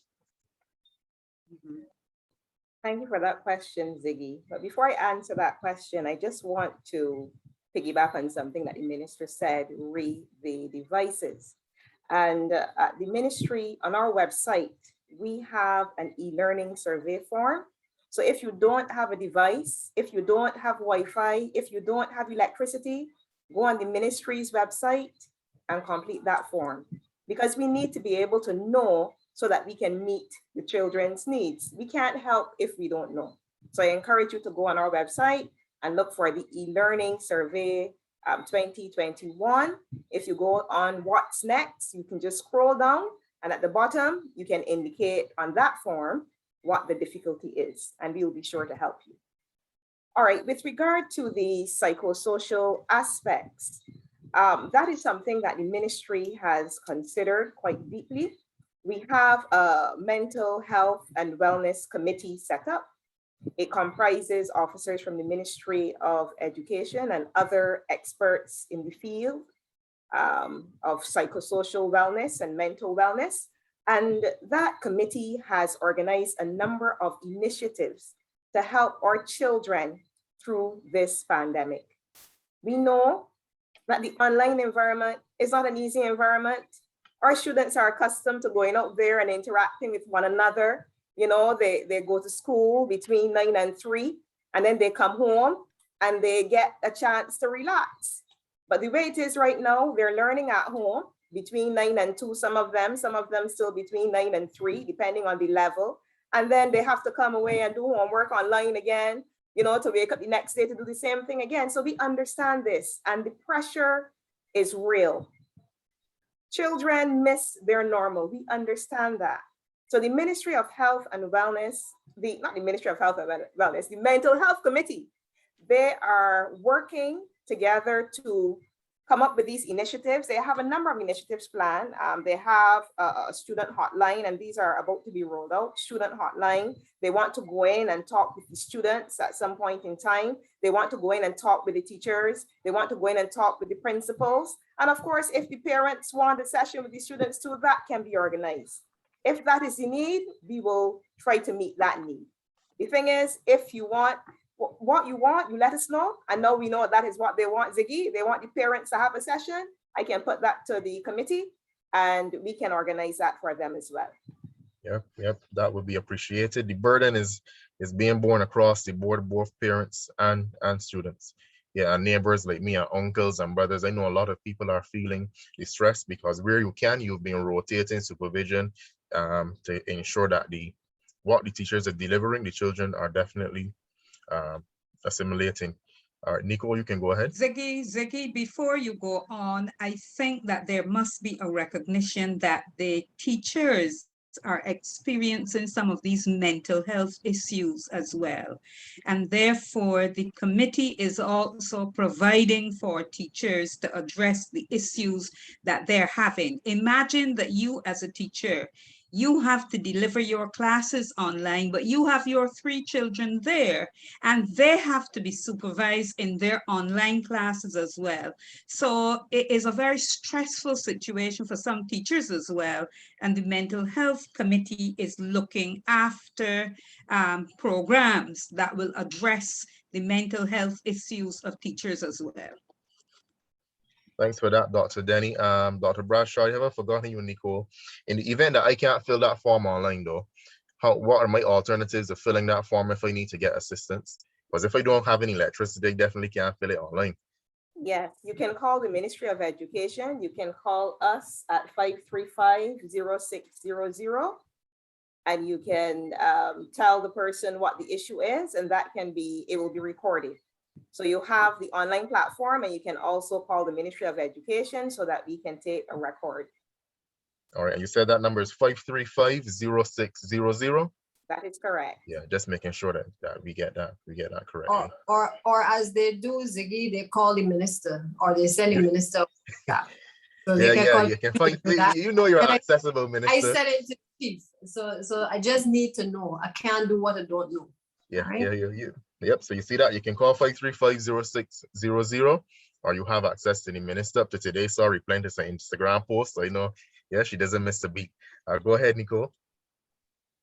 Okay, I just want to say a few things here because what you just spoke, Ziggy, is the reality of some parents, the rotation of supervision. Just yesterday, one parent was saying to me, you know, based on how she works and so on, the shuffling and the arranging of work schedules of different persons to have the child accommodated and so on is very, very stressful even for her. And I know that many other parents are also sharing that concern. And what was also spoken about where teachers are parents too.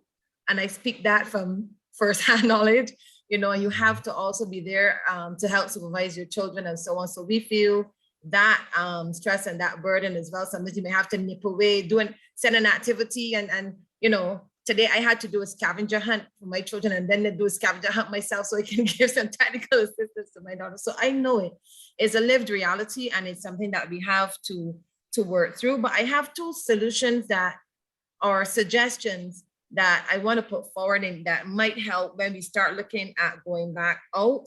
One that was in mind was perhaps the student nurses at BCC could be used as persons stationed at the schools to help with the testing and so on, or to at least each school can have like a resident student nurse, right? And then secondly, perhaps the social work students at UE for their practical portion of their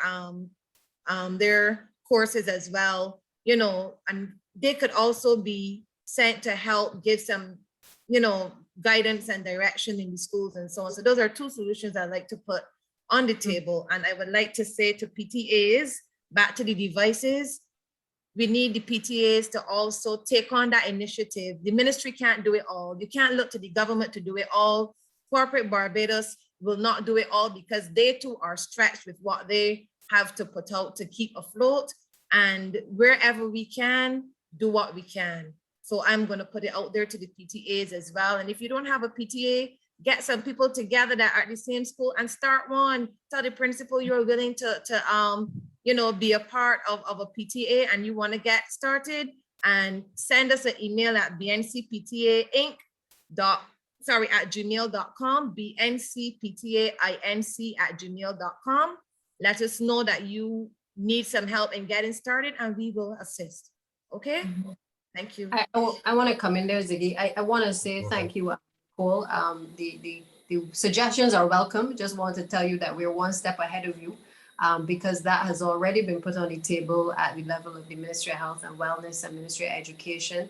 And we're using all the resources that are available to us. So we were able to dig in the bag and pull out the BCC nurses that were doing the nursing program, and be able to look at them working with us to be able to go into the schools as well. So that training is going to happen at some point once the green light is given from health.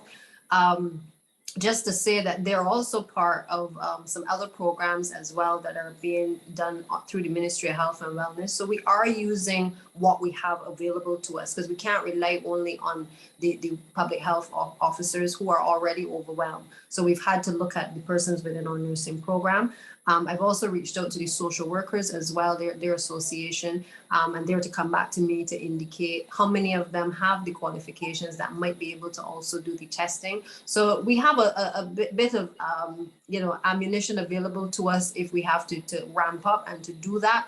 But it starts with us having these discussions as to what is the comfort level of parents. If that is something that parents are comfortable with, then again, we are prepared to explore. If that is what is being asked of by our teachers, then that is what we're going to explore, because our mission is simply to get these kids back into school. We already have the layer of protection, which was the safety monitors, which I think I can reiterate here, that Barbados was head and shoulders above every other Caribbean territory because it was able to place these school monitors in school, not just to do the sanitizing and the social distancing, but many of them also provided an additional resource and support to teaching staff, and for many of your children as well. And so I think that is to be encouraged, but it also means that we may need some additional support within the schools, even if it is just to identify children who may have symptoms, and to just do some kind of random assessment of students. I think that is the direction that PAHO is also advising us that we can look at as well within the school system. So thank you for those ideas as well. Thanks, Minister. All right, I'm going through the questions, so bear with me. There are a lot. I'm trying to scan them as fast as possible, mindful of the time. I know we had allocated a certain amount of time, but the minister is being entertaining. So with your permission, Minister, yeah, we can continue. One of the questions here for the PTA, what are the plans for the PTA Association to get PTAs more engaged? How do you plan to engage more parents in the PTA movement? Who's going to take that, Sean or Nicole? Mr. Gibbs, you want me to take that one? Because we were discussing it a little earlier. Go ahead. Okay. All right. We have been looking at having some online training webinars for persons who are still up and running with their PTAs, and for those who need to reactivate or who need to activate from scratch. We are looking soon to get some Zoom meetings in place where we can do some training for persons so that they will know what their PTA is to be about, how they can function now in this new environment, how they can look at their different officers and how they will function. So we would have a set of online workshops coming up soon where we will be looking at helping PTAs, gauge where they're at, what their needs are, and how we can help them to go ahead and get functioning. We also are going to be looking very much as PTAs need to function. We want to have some more forums like this where parents can, talk to us on a regular basis. So very soon you might be seeing messages come out one form or another. There's soon to be Dr. Archer, the school alert app might soon be in full function. So you might be getting the school alert app with a notice from BNC PTA saying, join us for a meeting where we can talk to you about some things that are upcoming and so on. So we just want you to be patient with it. We are in the process of gathering the resources and the resource persons that we need, and we are availing ourselves to PTAs to get up and going. So All right. some training coming. Yep. Thank you so much, Nicole. Minister Bradshaw and Dr. Archer, I believe the two of you may want to tackle this in tandem. The first question has to do with if teachers are in a better place to teach remotely than they were last year. So I guess that's a quality assurance question. And then secondly, an attendee is asking, can a school that provides 6 feet distance between desks, has sanitization stations, and the vaccination rate of 70% for both students, parents, and staff, and they're even willing to provide the nasal swabs, will they be allowed to open? Okay, All so right. let me take the last one first. Again, we had that the criteria that was set by the Ministry of Health and Wellness, and we've added the additional criteria. The process is really for now the COVID monitoring unit to work with the various schools, whether public or private, because for me, there's no distinction if public schools can and has the full participation of teachers and principals and parents. Then I think that once we can meet the threshold, and the only thing that may be outstanding is the swabbing and the testing, then I think we are in a position that we can perhaps approach a level of reopening over the course of the next couple of weeks. So yes, there are some schools that may get ready beforehand. I would like all of them to be in a position to be able to do it, but I think what the monitoring unit has to do now is to be able to go out and survey the various schools, see what they are doing and what they propose to do, give the necessary guidance, and then they will advise the Ministry of Education as to the readiness of those institutions to be able to reopen. So the challenge really is for all schools to be able to reach the same level of opening and to be willing to reach the same level of targets, but that really has to come from within. I don't think that we can mandate that happening. I think parents have to be on the same page and want to do it. Teachers have to be on the same page as the parents, and certainly we will give the support in terms of the things that are within the ministry's domain, which is making sure the sanitizing stations are in place. But if they can show they have the level of vaccination, they can show that the 6 foot distancing can be accommodated, and they've obviously accommodated their curriculum now in such a way that they can teach the children, obviously a lesser capacity at the school, then I think we are starting the preparatory stages to being able to reopen. Because I don't think that we will come back from the 6 foot at this point, given Delta and the other variants that are out there. So 6 feet is really what we have to start to plan for, and it will then mean a difference in obviously our curriculum as well. As to your second question in relation to whether teachers are better equipped to deal with the online environment, teachers were thrust into this emergency response teaching at the beginning of this pandemic, and it has not been easy for our teachers at all.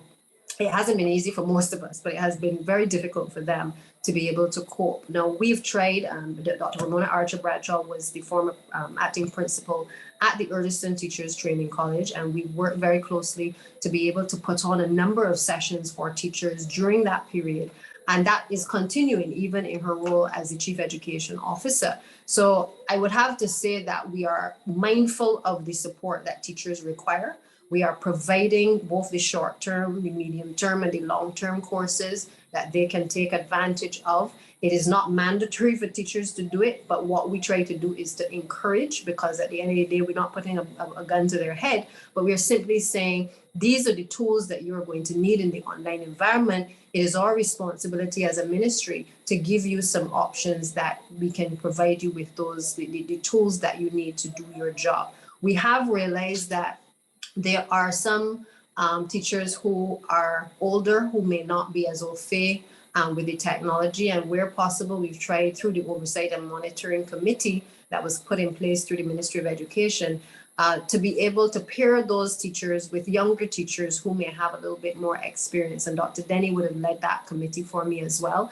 And with the team of persons, experienced professionals that we had, they went into the classroom in the virtual environment, and it wasn't a test of teachers to see how good or bad they were. it was really an opportunity for us at the ministry to understand what were some of the challenges that teachers were having and to hear from them what were the tools that they needed in order to do their job better. Now, lastly, I would say to you that I am one who believes that if we're going to do this thing, we gotta go for the best. And we were able to find a partnership with the Finland University. Finland is one of those places that is well known for its educational system and very high standards of excellence within education.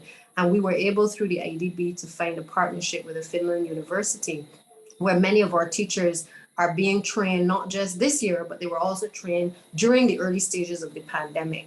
And we are forging those relationships because we want to transfer knowledge from those larger countries to Barbadian teachers as well. Whenever the market opens and teachers can travel, well, that's the next thing that we're going to do, send them out to be able to improve on their skills. But so long as the technology right now allows us to do it, our focus is being able to bring the classrooms to our teachers and to allow them to go into other people's classrooms across the world where they have adapted to the online environment. So in short, Ziggy, I would have to say that we are in a better position in terms of the platforms we are providing for our teachers. There's always room for improvement, but we are responding to what they are saying as well, that they need the particular training in to help them to do their job better. So I hope that explains where we are at this point. Yep. It Vicky? definitely does. Vicky, I would you also wanna like add to to that? say, yes, I would also like to say here that in addition to focusing on our teachers, we're also focusing on our principals. Just over the summer, we had a number of training sessions, a number of workshops, professional development workshops for our principals, because in as much as we want our teachers to teach well in this COVID-19 environment, we want our principals to be able to lead well in this environment as well. So we can't forget the principals. And just about 2 weeks ago, we had some workshops for those principals who took up new positions at various secondary and primary schools because they cannot be left out. This is a project. Education is something that needs everybody who's on board to be equipped. We need the principals to be tooled up. We need the teachers to be tooled. We need the parents to be tooled. Everybody needs to be tooled. And we're going to do our best to ensure that that happens. All right, thank you so much, Minister and Dr. Bradshaw, Chief as I prefer to call her. So what I just heard, for those persons who are now joining and persons who are running over the information in their heads, is that we need to be responsible. We know what we're supposed to do. We can be vaccinated, we should do so, and allow everything else to fall into place. And the sooner we get these things done, the sooner the students can return to the classroom. If there is an institution that can prove to the ministry that they are ready to return, reach out and you'll be willing to facilitate the request, do an assessment or whatnot to say, all right, well, you can go. That's correct, right, Minister? That is correct. And let me just coach it in language that everybody understands. Everything that we do is guided by public health. So we have set a roadmap as to where we want to go. But the truth of the matter is that every day there's another dynamic that we are having to deal with. But we have to start somewhere. And if we can get these basic things done, then I'm pretty sure that the COVID monitoring unit will indicate to the ministry that these schools are ready to go. And therefore, we're in a position when that time comes to be able to give the green light. I've also said to the retailers, because I met with them as well recently, we said to them, even in relation to school uniforms, we know people, we've said, we're not insisting on school uniforms in the classroom because we know how difficult these times are. But we've said to them, even in relation to going back into school, we'll give notice. We're not going to come next week and say you're going back to school on Monday. But we're going to have to make sure that we cover our bases in terms of safety first, and then we will make the announcement to the public as to when we are ready, when we believe that the country is in a position that there is readiness. Prime Minister has said we want 10,000 people vaccinated a week. We've set ourselves a target at the national level. So we got to set ourselves some targets at the school level. If this means as much to us as I think it does, then I think it has to be a movement of all parties to be able to get the children vaccinated as quickly as possible as well. All right, Minister. So on that same note of school uniforms, because I had that question there noted, what do you say to a parent who has been instructed that their child must attend school in a school uniform and really can't afford it? And some people are facing this as a reality. They didn't, not that they didn't buy them because they weren't sure what was happening. They really didn't have the means to buy them. And then the ones who weren't sure what was happening didn't buy them either. And now we're being told you need to be in a school uniform in order to attend class. Is this ministry sanction? Is this something that you have to respect? And I use respect very technically with regards to the child receiving the education. What's the ministry's input on that stance? I am on record as indicating that, you know, to put an additional pressure on parents in this environment, I think would be totally uncaring and unkind. There are some leaders of institutions that believe that, you know, there must be certain standards that students must have coming into the classroom. And I get that, and I understand that we may want to have them in uniform maybe for the first day, but the truth is, do they need to be in uniform every single day? Because if the parents cannot afford the uniforms, and if, for instance, the cameras are off, because in many cases, the conditions in the households are not conducive to the children turning on the camera, then I can find no good reason why we're insisting that the cameras, the students must be in uniform if you're not going to be able to see them. So I have a difficulty with a policy coming from the ministry that mandates that you know, students must be in uniform. I think that if parents want their students to do so, they are free to do so.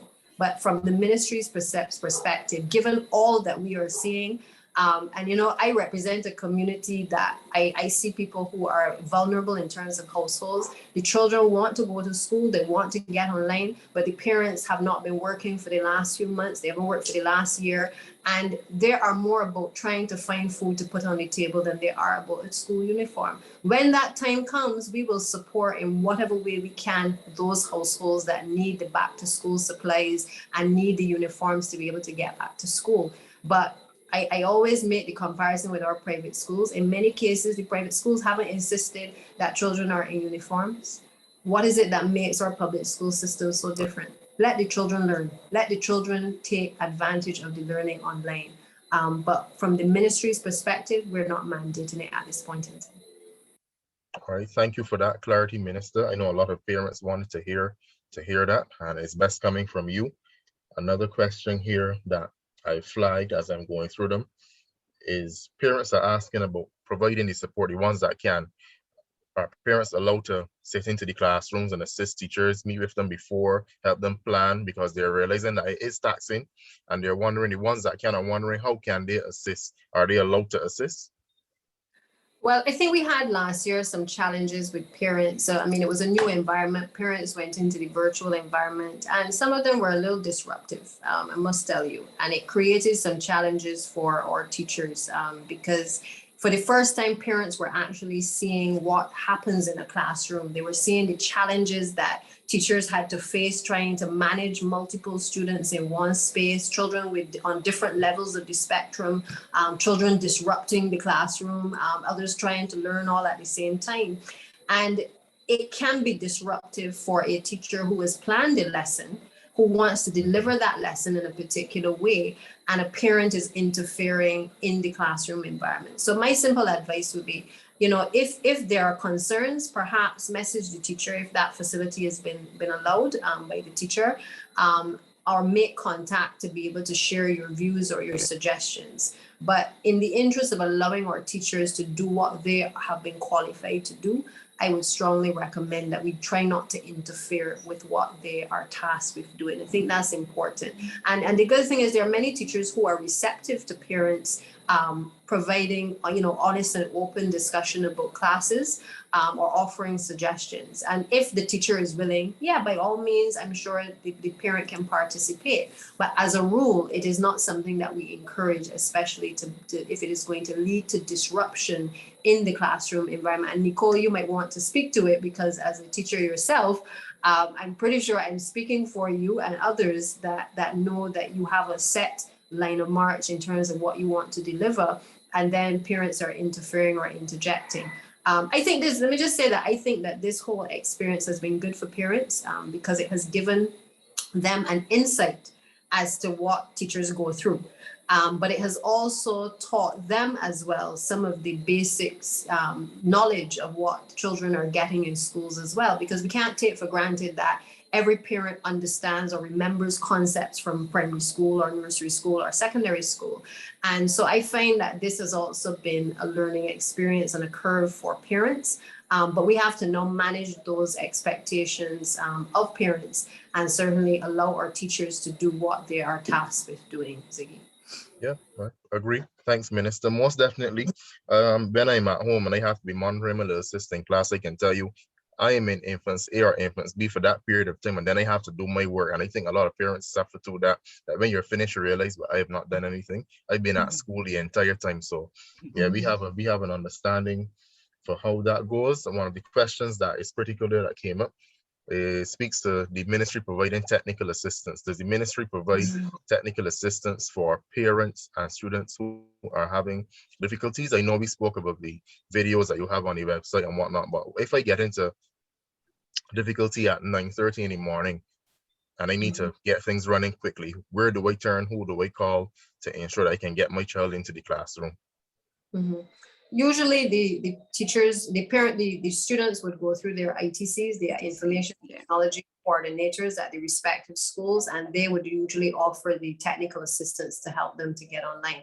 But in all fairness, we've been discussing at the ministry being able to have like a technical support team on call, because, you know, we have to get to a point where we are flexible as well, and that students should be able to call, you know, a technical support team or parent on Saturday or Sunday and be able to be walked through exactly what is necessary to be able to get them to get back online or to get them to get into their Google Classroom. So I think the technology and the pandemic is really showing us that we cannot be so inflexible anymore, that we just work at 8:30 till 3 o'clock.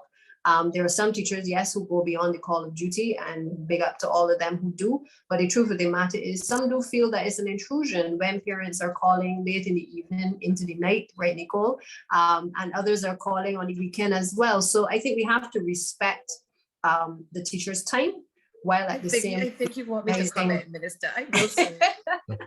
we have to respect the teacher's time, while at the same time realizing that times are changing and we have to be a bit more flexible. And if that means that we have to have an outside of hours team to be able to respond to the concerns and to address the concerns, then that may be the direction that we may have to go in. And as we are getting ready to, we're in the process of doing an IT policy, looking at the role of the ITCs, looking at how technology is going to play a bigger role in the classrooms, as we start to do electrical upgrades and make sure that the improvements when children go back to the classroom environment are such that children can use technology now in the classroom as well. Then I think that, you know, we have to start to think outside of the box in relation to how we treat the technology and how we treat to, you know, being able to address technical issues in relation to our computer systems that children are using. All right, thank you. Thank you so much, Minister. Nice and comprehensive. Ziggy, if Yes, I yes, may Dr. weigh Denny. in, if I may weigh in on the whole question of parents in the classroom. Go ahead. During the process when we were monitoring instruction, I was pleasantly surprised by the number of working class parents that I saw helping their children. They were not intruding, they were simply there giving their children support. And you know, we have perceptions about the kind of people who help their children. And I was therefore very heartened by the number of working class parents that I saw sitting with their children and making sure that they paid attention to and benefited from the instruction that the teachers were delivering. All right, thank you so much for that, Dr. Denny. But I know persons are trying their best. That's one thing that can be said. Everybody's trying the best where they could to ensure that their ward receives the education that they need based on whatever challenges they're going through. So everyone is putting their foot forward to see where they can lead best in this fight against COVID. So Minister, we tackled a lot of things, but we still have one If or I two may just questions. plug in Go here, ahead. Ziggy, before we go in. Go ahead. I just want to respond to what the minister did say, and I do wear the different caps where I can see it from a parent side, I can see it from the teacher's side, I see it from the different angles, and I live it and I know it, you know, but I don't know that the teachers want to get on with the teaching. So parents, we have to resist the urge to jump in there and do the work or do the answers and do these things and so on that sometimes happens and frustrate the teachers. We want you to be there giving that support, that supportive role. Make sure that the children are up, that they have their breakfast, that they have their tools ready, that they have the necessary books and so on available, they have their water handy. That is the kind of support that teachers want to know that they have from you while their child is online. While your child is online, the teacher wants to fully engage that child. Okay, yes, for the younger ones, the parents' encouragement is very helpful because you know that they might be looking at the parent to gauge from you, is it okay to me to interact with this person that's on the screen? So for the little ones, we understand that, and we would, you know, understand that those parents will be closer by, or sometimes might even have to come into the camera zone in order to get those children to feel comfortable. But for those older children, the independence needs to develop. So we need those parents to just let them have the tools. You need to get on with your work, you know, make sure they have what they need, and you let them be like the teacher, do what they have to do. Thank you. Thank you, Nicole. All right, as I continue to browse the questions here to see where we have not touched. A lot of the questions, as you would see, the Area Minister asked the reopening of school, and you've touched that many times. So if I recap correctly, is that there are protocols that the ministry, and we're going to work after this meeting, things that we can put out there so persons have them, probably on a little poster or something. You know, WhatsApp is effective, so persons can see what is required of them, what the targets are, so we can decide is either we're going to meet these targets to have the safe reopening of schools, or we're going to not meet them. With regards to blended learning and structuring schools in a way where they can go in, let's say like someone asking a question, if you go to school Monday, stay home Tuesday, go to school Wednesday, stay home Thursday, go to school Friday. Is that something that's going to be on the cards in order to speed up re-entering school for the younger age group, that is, because there are no vaccines for them as yet? So once the older students meet the target, what is going to happen to that 0 to 6 age range if the Pfizer vaccine is not available as yet? Yeah, I think first of all, Ziggy, you know, all schools are not the same in terms of the size of the school plan. So I think we got to put that on the table first of all. So it's not a one size fits all approach to every school, which is why we've engaged with the COVID monitoring unit to go in and start to do the assessments and to work with the various schools so that we can reach a point where we have a roadmap for each individual school, as well as an overall roadmap as to when we can return. So yes, the intention would be that we could get the various age cohorts back in at all levels, but we have to have certain things in place, obviously, before we can actually do that. But we just remember that each school is not the same. And there's the issue of ventilation that the monitoring unit would have raised in the Ministry of Health and Wellness. So there are some things even from the ministry's end we may have to do in order to accommodate the safe return to school, which we may not have had to do when it was under the 3 feet, but now with the Delta variant where it is, there may be different restrictions and different requirements that are expected of us at this point in time. So that's why we're saying we have to work towards the target, but at the same time, you know, the discussion with the PTAs, the discussion with parents and teachers is important. And that's why we've taken this very bold step to try to engage with the NCPTA, encourage other PTAs to be formed, create the forums where PTAs can bring in persons from the vaccination team if they want to have an open discussion. They can bring in persons from the Ministry of Education if they want to have a discussion on a particular area. It cannot be any longer that we just react to problems. Instead, we need to be talking about the issues of mental health and wellness, and you know what are the things that our children are eating. That's the other role that a PTA is also supposed to play. Okay, but we have to start to change the image of the PTA as well, because it can't be that you're out there protesting all the time about something that's going wrong. But when there are these types of discussions, parents are nowhere to be seen. And that's why I've challenged Nicole and Sean to help me to make sure that by the end of this term, all of our schools across the country have active PTAs. Whatever the Ministry of Education has to do to help to support that. And I think we've shown on this occasion that we are prepared to meet them halfway, that we will do whatever we can to support this type of initiative, because I'm tired of not being able to say that we have active participation of parents generally. And as I said before, you don't have to be part of a PTA in order to have a voice. But the truth is that there are particular ways in which to engage and also to be educated and to learn and to share ideas. And if we can have these associations at every school, it will certainly strengthen not just our relationship with the ministry, but it will also strengthen the relationship between parents as well as teachers and indeed the wider community as well. So there is a lot of value in what we've started this evening.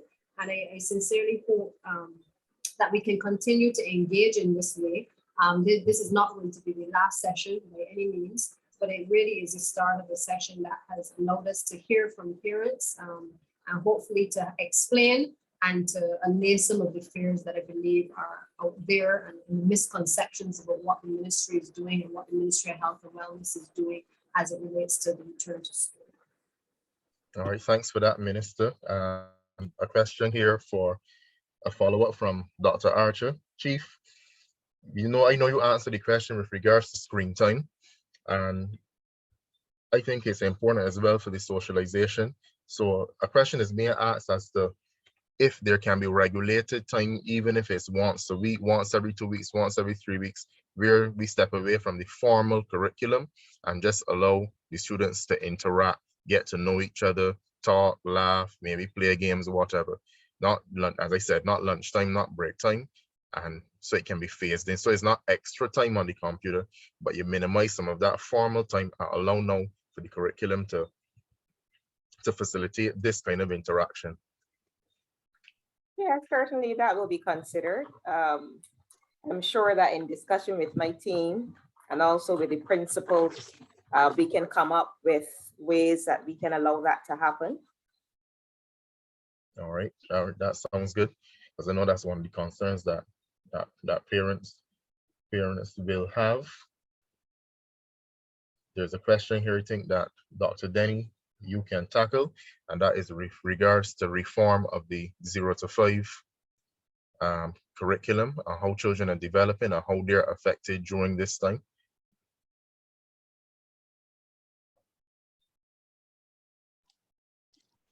I think not only for the 0 to 5, but for all children, we have to look at what we have in place to develop the resilience of our children, both the physical resilience as well as their emotional resilience.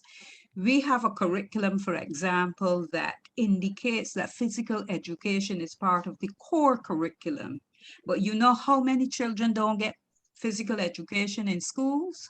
Because teachers don't like teaching physical education. Some principals are not interested in having the students do physical education. And as they grow older, it gets more difficult. As a matter of fact, the chief and I were having a meeting with some groups recently, and we were told by one of the persons that the children in secondary school only do physical education if they are doing PE at the CXC level. And that should not be, because it is a part of the core curriculum. Every child should be accessing physical education. And that is even more critical at this time because it helps with the physical resilience of the children. In terms of the emotional resilience, we've recognized that children will need that, and that is why the Mental Health Committee has been put in place. But the curriculum has to place emphasis on that resilience for all of our children, not just the 0 to 5. All right, thanks for that, Dr. Denny. Minister, a question for you. You have two hats. You get to be acting Prime Minister as well as Minister of Education. And my question is wondering what is going to happen with those schools that are being used as isolation centers with regards to the re-entrance of school. If a school is ready with regards to the students, teachers are vaccinated, all the requirements you outlined earlier are in place, but the school is or was or is still being used as an isolation center, what happens to those students? Well, I think, first of all, if you look at the numbers, we're close to the 7,000 probably by the end of today. I don't anticipate that we're going to see a significant spike in vaccination rate in the next, say, week or two. And I'm hopeful that Bajans will listen to what the Prime Minister has said, the substantive Prime Minister that is, in relation to letting us get our vaccination rate up. So I think we are working at a few weeks from now as opposed to a week or two. By then, once the numbers start to decline, the intention is that the schools are handed back over. We've had the good precedent in relation to Blackburn and Gollop. It was used as an isolation facility when the cases came down and the persons were able to be moved from that facility. The school was handed back over to parents. It was thoroughly cleaned, sanitized, and it was inspected by the Ministry of Health, and it was handed back over. I don't anticipate that there will be anything different in relation to any of the other schools, but let's not put the cart before the horse. We have to, first of all, get the vaccination rate up, make sure that we are able to get the students vaccinated, and then we can start to engage in the conversation of the when. And when we return to school. I think that is really the first hurdle that we must cross. And so each week we're going to be looking at our numbers. Just as I've said to you tonight, we're close to the 7,000 mark. By next week, if we can get 10,000 or 12,000, it is our responsibility together to ramp up the numbers now so that we can get to that level of vaccination. And obviously, you know that it's a 4-week dose for the Pfizer. That's what we have available to us now. There's more Pfizer vaccines to come. So it's not to say that we're running out of vaccines, but we need to use what we have in order to get the next complement of vaccines that have been made available to us for children.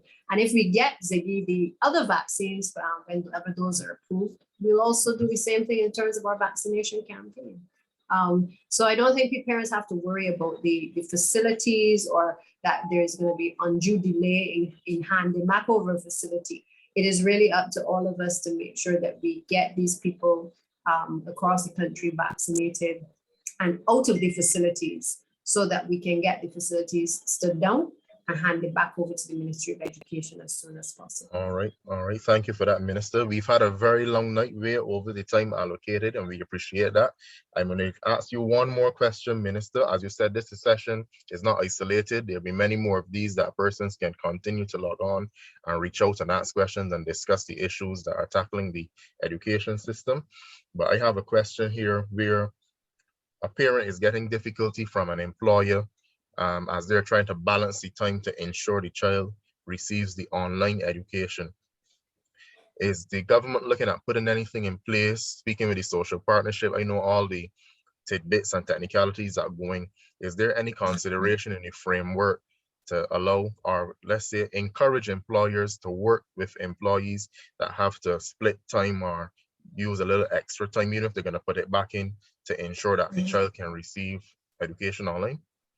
Yeah, I think that, it may not have been part of our narrative in the last few weeks simply because we were not in school.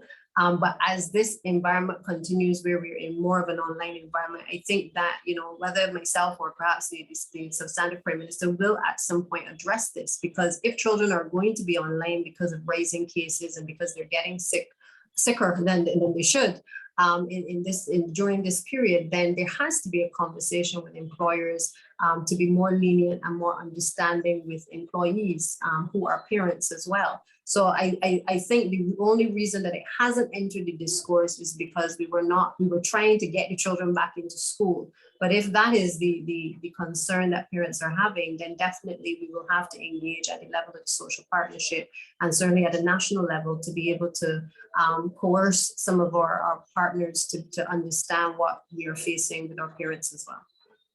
All right, thank you so much for that consideration, Minister. And before you go, there are a lot of supervision schemes. Let me use that word, popping up.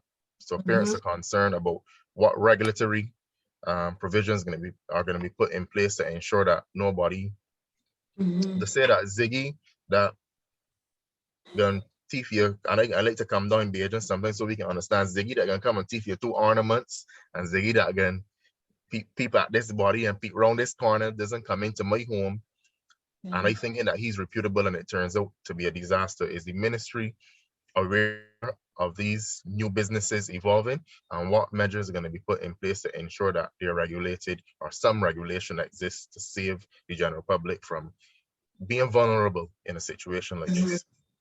Yeah, just before coming into this meeting, in this COVID subcommittee meeting, we were having a conversation with the CMO regarding this and the minister, because what we are recognizing, what we call them, are the surveillance mechanisms that are cropping up across the country to be able to allow students to participate in online learning while parents are off at work. And there is concern for those so-called mechanisms because of the lack of surveillance, maybe even also protocols that are in place at some of those entities. I think the Ministry of Health is well aware, and I think they have already started to look into them. They don't come to us directly to say that they're setting up a particular mechanism to help to look after children. But the truth is that in this environment, the Ministry of Health and Wellness has indicated that even those types of operations, they are not supportive of. And particularly for the same reason that we have put on the table before, that we need to make sure that we get our numbers down, that the environments are safe before we actually allow students to return to the classroom. So if something is reported to us, then we will report it to the Ministry of Health and Wellness and certainly to the COVID monitoring unit. But that right now, that is not something that we are encouraging or that even we are aware of as a ministry, because nobody comes to us and says that they are actually setting up that type of enterprise. All right. Understood. Thank you so much, Minister. It was a long evening. I think we covered a whole lot of ground. For those of you who may have had questions that were not answered, we have access to the questions. I can promise you that I will still try to go through them and point any of them in the direction of any of the panelists so they can at least give you an answer. Maybe it be on Facebook or wherever that we can still get the information out to you. This is the digital world. But we want to thank you so much for participating this evening. I'm going to allow the panelists to give brief closing remarks before we depart. We can start with you, Minister. I just want to thank, first of all of the panelists and yourself, Ziggy, for managing this forum. You've done exceptionally well. I love the fact that you're a young person as well, and so that pleases my heart. I'm also grateful to the ACPTA because I know they've heard me say on many occasions we really want to get the PTAs functioning and fully participating in discussions at the schools, and so I feel very happy this evening that this is actually the start of something that we can do more of and we can work together to engage. We're also looking at student councils as well, because I believe that for me, being in school, I had a lot of opportunities to speak, to hear my own voice, and I believe very strongly that we have to give young people the opportunity to be heard and to express themselves. So while we are strengthening PTAs, it is also my desire to be able to strengthen our student councils, and that is at the youngest age, as well as from the primary schools, but also at the secondary schools. We want to hear from our young people. We want to hear from your children, how they feel about the online environment, how they feel about their teachers, how they feel about their schools, how they feel about their future as well. So it's not to say that we are talking to only one set of stakeholders. The ministry really wants to hear from everybody, because that is how we are going to help to transform education. And I know Dr. Denny has a huge task ahead of her in terms of the reforms, but I think these types of conversations help us to get a better understanding as to how parents are thinking, how our teachers are thinking, how our students are thinking, what are some of the challenges that are out there, so that we can also meet the demands. And obviously, Dr. Ramona Archer Bradshaw brings with her a different perspective because of her years of experience at the Urgeston Teachers Training College. And I think, again, because we understand that without teachers, we're not going to get the quality of education that is required to transform our economy, then the emphasis has to be on ensuring that we have a better relationship with the Urgeston Teachers Training College so that we can improve the quality of teaching. So I think we have a good team, certainly on this call, but we have a wider team in education that is really trying to be able to kind of close some of the gaps that have, gotten out of control over the years. But we need the support of parents, we need the support of our teachers, we need the support of our unions or all of our stakeholders. And of course, if we're in this together to help our students, we need the support of our students as well. Again, we work towards a roadmap, Ziggy. This is why we are here. It is a journey to be able to get to the phased reopening of school. But I think once people understand that that is our intention, if we can get back in 6 weeks, that's what we're going to do. If children get 4 weeks of school, that's better than having none. If for whatever reason they can't get the full get back into school before the end of this term, then we plan for January. And we just need to make sure that we have all of our children as many vaccinated as possible and our vaccination rate up. But help us to be able to help to get the kids back into school. Thank you so much, everybody. Thank you to the parents who are also being online and being attentive and sharing your views as well. Thank you so much, Minister. Dr. Bradshaw. Thank you, Ziggy. I echo the remarks of the minister. I want to thank the parents for their questions and for their suggestions. I want to reassure you that we will incorporate them. We will discuss them with the team and we can see where best we can fit them in. But just know that we have short-term, medium-term, and long-term goals. We will not be closed forever. Schools will not be closed forever. We are working to see how we can make this online environment as comfortable for our students as possible, all the while looking ahead and seeing what exactly we need to do to ensure a safe reopening of schools as it relates to face-to-face classes. Remember, parents, it's about evaluating the risks. And once we realize it is safe under the guidance of the Ministry of Health and Wellness, I assure you that the minister will give the clearance for the schools to be open for face-to-face classes. But I look forward to interacting with you even more in our sessions to come. Have a good evening, everyone. Thank you so much, Chief. Dr. Denny. Just gonna ask you to unmute.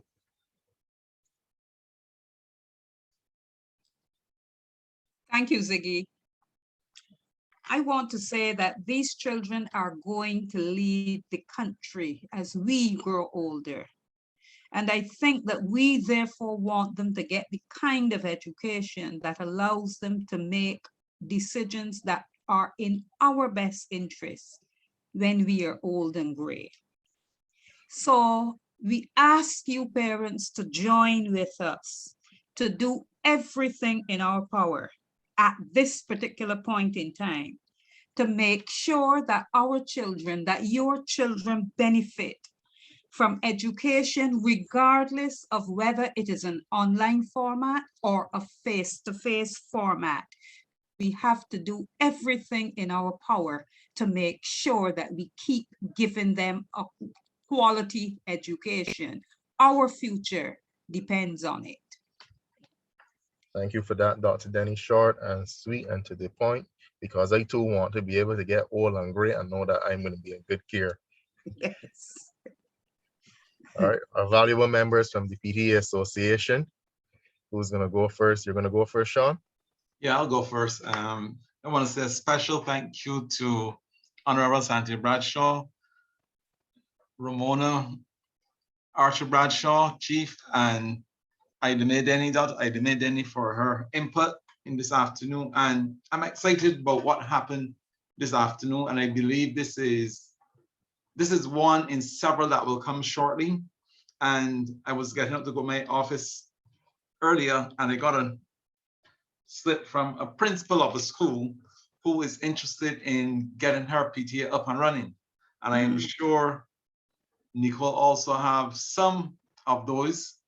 And we will begin by the virtual training and make it happen and make it real. Just rest assured that the NCPTA is not asleep.